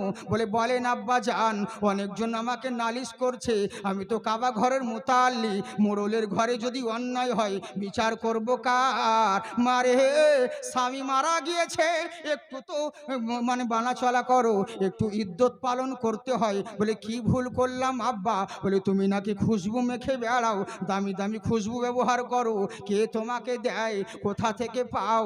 বলে আব্বা গো, আমার স্বামী যতদিন দুনিয়া থেকে বিদায় নিয়েছে কেমন করে দিন কাটাচ্ছি আমি জানি, আর আমার স্রষ্টা জানে। আমি কোনোদিন খুশবু ব্যবহার করি না, ঠিক মতন খাবার জোটে না, খুশবু পাবো কেমন করে? খুশবু ব্যবহার করি না। বলে তাহলে লোকে কেন বলছে? বলে হুজুর এটা আমার কামাল নয়, যেদিন থেকে আপনার পোতা আমার নবী মুস্তাফা আমার পেটে ধারণ হয়েছে সেই দিন থেকে আমি রাস্তা দিয়ে যখন যাই রাস্তাতে খুশবু আরম্ভ হয়, গ্রামের মহিলারা খুশবিতে মহিকে থাকে, আমি যে রাস্তাতে চলতে থাকি ওই রাস্তায় খুশবু ছড়াতে থাকে। আমি যখন কুয়ার মধ্যে পানি নিতে যাই মহিলারা বলে আমি না যেও না। বলে কেন যাব না? বলে তুমি যতক্ষণ থাকবে কুয়ার পানি ততক্ষণ উপরে থাকবে, তুমি চলে গেলে আবার কুয়ার পানি নিচে নেমে যাবে। এইগুলো হুজুর আব্বা গো, এগুলো আমার সন্তানের জন্যে, আমার কোনো কামাল নেই। বলে ভাতিজা শোনো, তোমাকে মিলাদ শোনাচ্ছি। বলে বলো চাচা শোনাও। ছাই নাই, তুমি এমন ছেলে তোমার মতন কাউকে দেখিনি। যখন তুমি একদিন দোলনায় শুয়েছিলে মনে হচ্ছিল আসমানের চাঁদটা তোমার উপর ভেঙে পড়বে, অবশেষে দৌড়িয়ে যখন গেলাম তখন দেখছি তুমি দোলনায় শুয়ে সে আঙুলটাকে হিলাচ্ছিলে, শাহাদাত আঙুল নাড়াচাড়া করছিলে। উপরের দিকে তাকিয়ে দেখলাম দুনিয়ার মানুষের খেলনা হয় দুনিয়ার বানানো জিনিস, মোল্লার বানানো জিনিস, আর তোমার খেলনা আল্লাহর বানানো জিনিস। বলে কি এমন জিনিস? বলে আসমানের চাঁদটা দেখছি ভেঙে পড়ে নাই, তুমি আঙুল যেদিকে ঘোরাচ্ছিলে আসমানের চাঁদ সেদিকে খেলনা স্বরূপ ঘুরতেছিল। বলে তার কি দেখেছো চাচা? বলে আর কি দেখেছি ভাতিজা শোনো। বলে বলো চাচা। বলে তোমার মতন অনেকজনকে দেখেছি, কিন্তু তোমার মতন কাউরির সঙ্গে মিলেনি। মক্কাবাসীরা সবাই এসে বলে নবীর মতন কেউ হবে না, আব্দুল্লাহর ছেলের মতন কেউ হবে না। বলে তাই নাকি? বললে হ্যাঁ। আব্দুল মুত্তালিব বলে ওরে আব্বা শোন, আমার কাছে শোন, আমি তো কাবার মুতাল্লি, আমার এখানে বহুত লোক আসে, জর্দান থেকে হোক আর শাম থেকে হোক আর ইয়ামান থেকে হোক, সারা পৃথিবীর মানুষ এই কাবার চত্বরে আসে কাবা তোয়াফ করতে, মেলায় ভ্রমণ করতে। কিন্তু অনেক ছেলেকে দেখেছি, আমার নাতির মতন কাউকে দেখি নাই, আমার পোতার মতন কাউকে দেখি নাই। জিবরিল আমিন বলেন ইয়া রাসূলুল্লাহ। বলে বলো। বলে হুজুর আমি অনেক নবীগণকে দেখেছি। বলে কেমন দেখেছো? ইব্রাহিম নবীকে দেখেছিলাম নমরুদের অগ্নিকুণ্ডে, ইসমাইল আলী সাল্লামকে দেখেছিলাম ইব্রাহিম আলী সাল্লামের ছুরির তলায়, তখন দুম্বা এনে আমি নবী জিবরাইল দিয়েছিলাম। ইউসুফ নবীকে যখন কুয়ায় ফেলতেছিলেন, তখন আমি আল্লাহর হুকুমে আমি আমার পর বিছিয়ে তাকে ঠাকিয়ে নিয়েছিলাম। শুধু তাই নয় হুজুর, ইউনুস নবী যখন মাছের পেটে দরিয়াতে ঝাঁপ দিয়েছিলেন, ওনাকে যখন মাছে গিলে নিয়েছিলেন আল্লাহর হুকুমে, আমি জিবরাইল সেটাও দেখেছি। আমি ইব্রাহিম নবীকে নমরুদের অগ্নিকুণ্ডে দেখেছি, আমি ইসরাইলকে দেখেছি। তামাম যত নবীগণ আদম থেকে নিয়ে ঈসা পর্যন্ত সকল নবীগণকে দেখেছি হুজুর। কসম আল্লাহর বলি আপনার মতন কাউকে দেখিনি। তখন আমার আল্লাহ বলে জিবরিল শোনো, আরে দেখবাই বা কেমন করে, আমার নবীর মতন দ্বিতীয় আমি আল্লাহ সৃষ্টি করিনি। তাই বলছে শোনো, ওম কোটি কোটি পরমানতং অপরিণীত অতি সুন্দরম ওম সত্যমে বোঝাইতে। পৃথিবীর বুকে কোটি কোটি রকমের সৃষ্টি দেখতে পাবে, নবীর সঙ্গে কাউরির তুলনা করতে পারবে না, নবীর সঙ্গে কাউরির উদাহরণ চলবে না, কারণ নবীর মতন দ্বিতীয় কোনো সৃষ্টি খুঁজে পাবে না। উনি এমন সত্যবান, এমন শক্তিবান, এমন সম্মানীয় ব্যক্তি, উনার মতন কেউ হবে না। তবে একটা কথা, ওম সর্গেষ্টমী মহালক্ষ্ম দয়ামতি, জেনে রাখো পৃথিবীর বুকে মহান স্রষ্টার যদি সান্নিধ্য লাভ করতে চাও, কোনো মোল্লার চর্চা নাই, রাসূলুল্লাহর চর্চা করো, এখানেও লাভবান হবে, ওখানেও কামিয়াব হবে। বুঝলে? তাই জেনে রাখো, ওই নবীকে মানো। আর আমার নবী বলেছেন শোনো, আমি তোমাদের হয়ে তোমাদের কাছে রহমত হয়ে এসেছি। আমার নবী শিক্ষা দিলেন, হিন্দু হোক আর খ্রিস্টান হোক, জৈন হোক আর যে কোনো ধর্মের মানুষ হোক, কাউকে জাতি জাতি করে তাচ্ছিল্য করবে না। মানুষ মানুষকে ভালোবাসা, এটাও একটা ইবাদতের অঙ্গ। মানুষ মানুষকে ঘৃণা করবে না। কোন জাতের কোন ধর্মের এটা তুমি দেখতে যাবে না, একে অপরের উপকার করবে, একে অপরের সহযোগিতা করবে। কারণ তুমি মানুষ হয়ে যদি অপর মানুষের উপকার করতে থাকো, সে তোমার পরিবর্তে উপকার করবে, এর কোনো গ্যারান্টি নেই। এর বিনিময়ে মহান স্রষ্টা তোমার উপকার করবে। তাই তো আমার নবী বলেন শোনো, দুদিনের দুনিয়া, আজ কি আছো কালকে নাও থাকতে পারো, তবে দুনিয়ার বুকে থাকাকালীন আল্লাহকে ভয় করো, আল্লাহর হুকুম মেনে চলো, বান্দার হক নষ্ট করিও না। বান্দার যদি হক নষ্ট করে থাকো, আগে বান্দার কাছে ক্ষমা চেয়ে এসো। বান্দা ক্ষমা না করলে মহান আল্লাহ ক্ষমা করবে না। আবু সালে বলে বাবা গো, আপনার ওই অক্ষর প্রতিবন্ধী মেয়েকে আমি বিয়ে করতে রাজি, কিন্তু আমাকে ক্ষমা দিতে হবে। এখান থেকেই বলছিলাম, ছেড়ে দিই, অনেক টাইম হয়ে গেল বাবা, আর বেশি বলছি না। কতক্ষণ বলবো? সারা রাত। বাপের মাল তো। জি জি জি, হ্যাঁ হ্যাঁ, আপনাদের জজবা খুব ভালো শোনা। আমি যে বলছি এটা মানে বিশাল ব্যাপার। তবে এখন প্রথমে অত কষ্ট দিলে হবে না, বুঝলেন? কে বলতো মানে শুরু করছি, আমার খুব টাটকা 4 মাস হয়েছে অপারেশন হওয়া। দোয়া করেন আল্লাহ যেন শিফা দান করেন, আর যেন কিছু না হয়, আল্লাহ পাক যেন ভালো করে দেন, আর যতদিন বাঁচিয়ে রাখবেন যেন ইমানি হালাতে বাঁচিয়ে রাখে। বাস, কে কি বললো, দুনিয়ার মানুষ হাজারো জন আমাকে গালি দিয়ে, তাতে আমার কিচ্ছু যায় আসে না, বুঝলি? কোনো প্রবলেম নেই। হ্যাঁ, আমার নিজের ইমান ঠিক থাকলেই হলো, আমার আল্লাহর কাছে নাম থাকলেই হলো। আল্লাহ যেন ইমানি হালাতে বাঁচিয়ে রেখে ইমান নিয়ে যেন মৃত্যু দান করেন, সকলে বলি আল্লাহুম্মা আমিন। হ্যাঁ, যাই হোক বাবজি সোনামুখী আমার, আপনারা খুব ভালো মানুষ, তবে আপনাদের বিরক্ত লাগে না? আর 5 মিনিট বলি। হ্যাঁ সারা রাত। বাবা বাবা, হ্যাঁ হ্যাঁ, না না অতটা আমি তো বলি না, আপনাদের ইন্টারনেটে দেখেননি আমার বক্তব্য খুব জোর হলে 1 ঘন্টা 20, 30, 1.5, 2 খুব জোর হলে, বেশি যায় না। আর এখন তো আরো কমিয়ে দিতে হবে আমাকে, তাছাড়া তো উপায় নাই। দাওয়াত করলে বলে দিচ্ছি ভাই হলে লাও, না হলে বাদ দাও। কেন? হ্যাঁ, এবার মানুষের শোনা অভ্যাস, কাউরি 2.5 ঘন্টা 3 ঘন্টা বাস, কিন্তু এদিকে হুঁশ হয় না। যেমন লোকে 3 ঘন্টা, আমাদের যে 1 ঘন্টা সমান। ভেবে দেখ, কথাগুলো মেপে দেখো, তখন বুঝতে পারবে।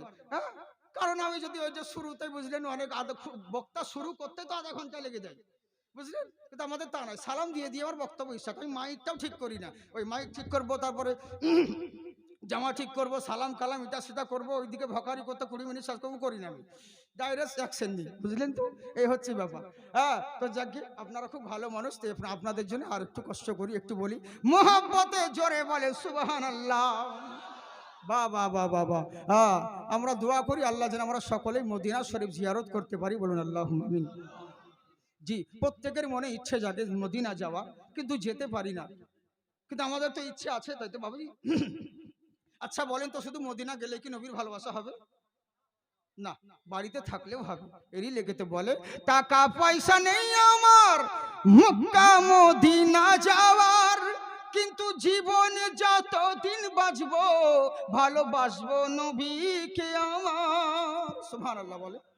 হ্যাঁ, টাকা পয়সা নেই আমার মক্কা মদিনা যাওয়ার, জীবনে যতদিন বাঁচবো ভালোবাসবো নবীকে আমার। ওগো আল্লাহ পরিবার দেখায় নবীর দিদার, এইটুকু সাদ মনে আমার আছে। নবী গো এই গরিবের কি বা করার আছে, মওলা গো এই গরিবের কি বা করার আছে। সুবহানাল্লাহ বলেন। হ্যাঁ, যে মদিনার পাগল হয় আল্লাহ তাহার সহায় হয়, জীবনে যে কোনো সময় একবার যাওয়া হয়ে যায়। সুবহানাল্লাহ বলে। তাহাজ্জুদে পড়তে থাকো, দরুদ সালাম গাইতে থাকো, দেখবে একদিন যাওয়া হয়ে গেছে। নবী গো এই গরিবের কি বা করার আছে, মওলা গো এই গরিবের কি বা করার আছে। লাল চা আছে থাকলে একটু দিয়ে। হ্যাঁ হ্যাঁ হ্যাঁ, জি জি জি, হ্যাঁ এতটুকু দরকার, তো বুঝতে পারছেন তো, আসলে আমার এর জন্য একটু গলা শুকিয়ে যাচ্ছে। হ্যাঁ, যাকে আপনাদের দোয়া থাকলে হবে। একবার মহব্বতের সঙ্গে জোরে বলেন সুবহানাল্লাহ। তাই বলছে হুজুর আমি ক্ষমা চাই গো, একদিন মরতে হবে, আমি মরে যাব, কিন্তু আমি বিবাহ করতে রাজি আছি। মন দিয়ে শুনুন, অনেক দিকে ধ্যান দিলেন, দৌড়ে বেড়ালাম, এবার স্থিরভাবে শুনুন কেমন তাদের ঈমান আর কেমন তাদের তাকওয়া। আহারে, তাই বলতে আছেন শোনো, আমি ওই মেয়েকে বিয়ে করতে রাজি। যখন রাজি হয়ে গেল, পানি খাবো না, হ্যাঁ পানি খেলে প্রবলেম হবে এক্ষুনি, যদি গলা শুকিয়ে আছে বুঝলেন তো, ধরাম করে যদি পানি খায় তো ঘ্যাঁক করে এলবে ঠান্ডা। আসলে কেন জানেন তো, সবাই বুঝবে না, যারা সিঙ্গার তারা বোঝে ভালো করে। বহুত রকম ভাগ আছে, আমরা যে নাত পড়ি, যে রকম ধাঁচে বা তাকরির করি, এগুলো খুব অসম্ভব ব্যাপার, এগুলো আল্লাহর দান। কেন বলেন তো, এই যে জোরে নাত পড়া আর জোরে তাকরি করা, এত ভাটিয়ালি লয়, এত জীবনী লয়, বুঝলেন, যে একদম চালু দিলাম, হ্যাঁ একদম শুরু করে জন্ম হয়া মহানদী যুদে এত তালা। আমাদের বহুত রকম ভাগ আছে, বুঝলেন তো, অনেক, মানে এই যে তার্জের মধ্যে নাচ করার মধ্যে অনেক রকম। আপনারা যেমন শুনেছেন আমার একটা গজল, অনেকজন বলে মা ফাতিমা তোমায় জানাই হাজারো সালাম, তোমার পিতা দান করেছেন খোদার ওই কালাম। এটা একটা সুর, সবাই বলতে পারবে। আবার আর এক রকম হবে, মা ফাতিমা তোমায় জানাই হাজারো সালাম, তোমার পিতা দান করেছেন খোদার ওই কালাম। এটাও একরকম সুর, কিন্তু আমি যেভাবে বলি ধরুন, এতে অনেক দম লাগে। মা ফাতিমা তোমায় জানাই হাজারো সালাম, তোমার পিতা দান করেছেন খোদার ওই কালাম। সুবহানাল্লাহ বলে। হ্যাঁ, তো তাহলে এত তো লাগেই, বুঝলেন, এরই লেগেই সমস্যা হয় একাধটুকু, বুঝলেন তো। আসতে বলতে পারি, কিন্তু যার যেভাবে চলে গেছে মার্কেট, ও যদি নিজে অন্য স্টাইল পাল্টাতে যায় তাহলে আর চলবে না ভাই। এরই লেগে এক একজন এক এক রকম, প্রত্যেকটা ফুল এক একটা ফুলের এক এক রকম খুশবু, যার জন্য একটু সমস্যা হয়। তবে আপনাদের সমস্যা তো হয় না, আপনাদের তো গলা বাসার কোনো কারণ নয়, জোরে বলে সুবহানাল্লাহ। বাহ মোল্লাহ, সুবহানাল্লাহ। আল্লাহ আপনাদেরকে হাফাজ রাখুক বাপজি, আপনারা খুব ভালো। ওরে ইনশাআল্লাহ অন্য সময় হবে, কি হবে, ওয়াজ না হলে পরে হবে, কি আছে। আল্লাহ যদি বাঁচিয়ে রাখে, জাকি 365 দিন এলে আপনার 365 দিন রকম কোয়ালিটি দেখাবো, অসুবিধে নেই, বুঝলেন তো। আমার বহু জায়গায় জালসা দেখবেন একই স্টেজে অনেকবার করতে হয়, উপায় নেই, বুঝলেন। তবে হ্যাঁ, যেখানে যেমন সেখানে সেরকম করতে হয়। নেওয়ার কিছু টাকার ব্যাপার থাকে, যেখানে নেওয়ার আমরা সেই জায়গায় টাকা নিই, ভিজিট করি। কেন বলেন তো? মজবুরি। কারণ ওদিকে অন্যান্য উত্তরবঙ্গে এমন অভ্যাস খারাপ আছে, আজকে যদি আপনার জালসা এই গ্রামে হয় তো পাশের গ্রামে আর লিবে না, বলে কেন, ওখানে তো এসা ছিল, আজকে আমরা অন্য ঝুড়কে লিব, বুঝলেন। আবার যদি পাশে জালসা থাকে তো বলবে, বক্তাকে বলবে, হুজুর আমাদের 4-5 কিলোমিটার 10 কিলোমিটার মধ্যে আপনি জালসা নিয়েন না। বলে কেন? বলে আপনাদের এখানে জালসা দাওয়াত করেছে আপনাকে, আমাদের এখানে নিবেন না। বলে তাহলে পয়সা দে, নিব না, কোনো ব্যাপার নাই, বুঝলেন। এরকম অনেক সময় হয়, কিন্তু টাকা পয়সা কি সব জায়গায়? যারা বড় বড় বক্তা, যারা দেখবে টাকা নেয়, বড় বেশি টাকা নেয়, আমার কথা বলছি না, হ্যাঁ, যারা টাকা নেয়, শুধু নিয়ামতটা দেখিও না। তোমার বাপ কেন, তোমার 14 গোষ্ঠী পর্যন্ত ওরকম পারবে না, শুধু তোমরা নিতে জানো কিন্তু দিতে জানো না। দিয়া দেখেছো? তাদের ঘরে গিয়ে দেখো, তাদের কর্মগুলো দেখো, এক একজন এক একটা প্রতিষ্ঠানের সঙ্গে জড়িত আছে, বুঝলেন। আমিনউদ্দিন সাহেব বলো আর আমিরুল বলো, আরো যিনারা রয়েছেন, দেখো এক একজন এক একটা প্রতিষ্ঠানের সঙ্গে জড়িত থাকে, নিজের জন্য কিছু করে না। কটা বিটির বিয়েতে ভাষণ তো দিচ্ছ, কটা মেয়ের বিয়েতে টাকা দিয়েছো দেখি শুনি? কোন মলবির মারা যাওয়াতে তার পরিবারের দিকে লক্ষ্য রাখো দেখি। বড় বড় তো ভাষণ দিচ্ছ, অমুক জনা অত টাকা নিচ্ছে, এই নিচ্ছে, কিন্তু তোমরা কি করো? হ্যাঁ, এই হচ্ছে ব্যাপার। 1 টাকা নেওয়াও যতটা গুনাহ, 100 টাকা নেওয়াও গুনাহ, তাই তো ভাবছি। হ্যাঁ, বলে মাংস খাবো না, শুধু ঝোল খাবো, ইয়া করলে হয়? হ্যাঁ, সবাই সামান দোষী, ওরকম করলে হবে না। যে যেই লাইনে থাকে সে সেই মর্মটা বুঝে, বুঝলেন তো। কথা হচ্ছে কি, মানুষের টাকা পয়সা দিয়ে সবকিছু হয় না।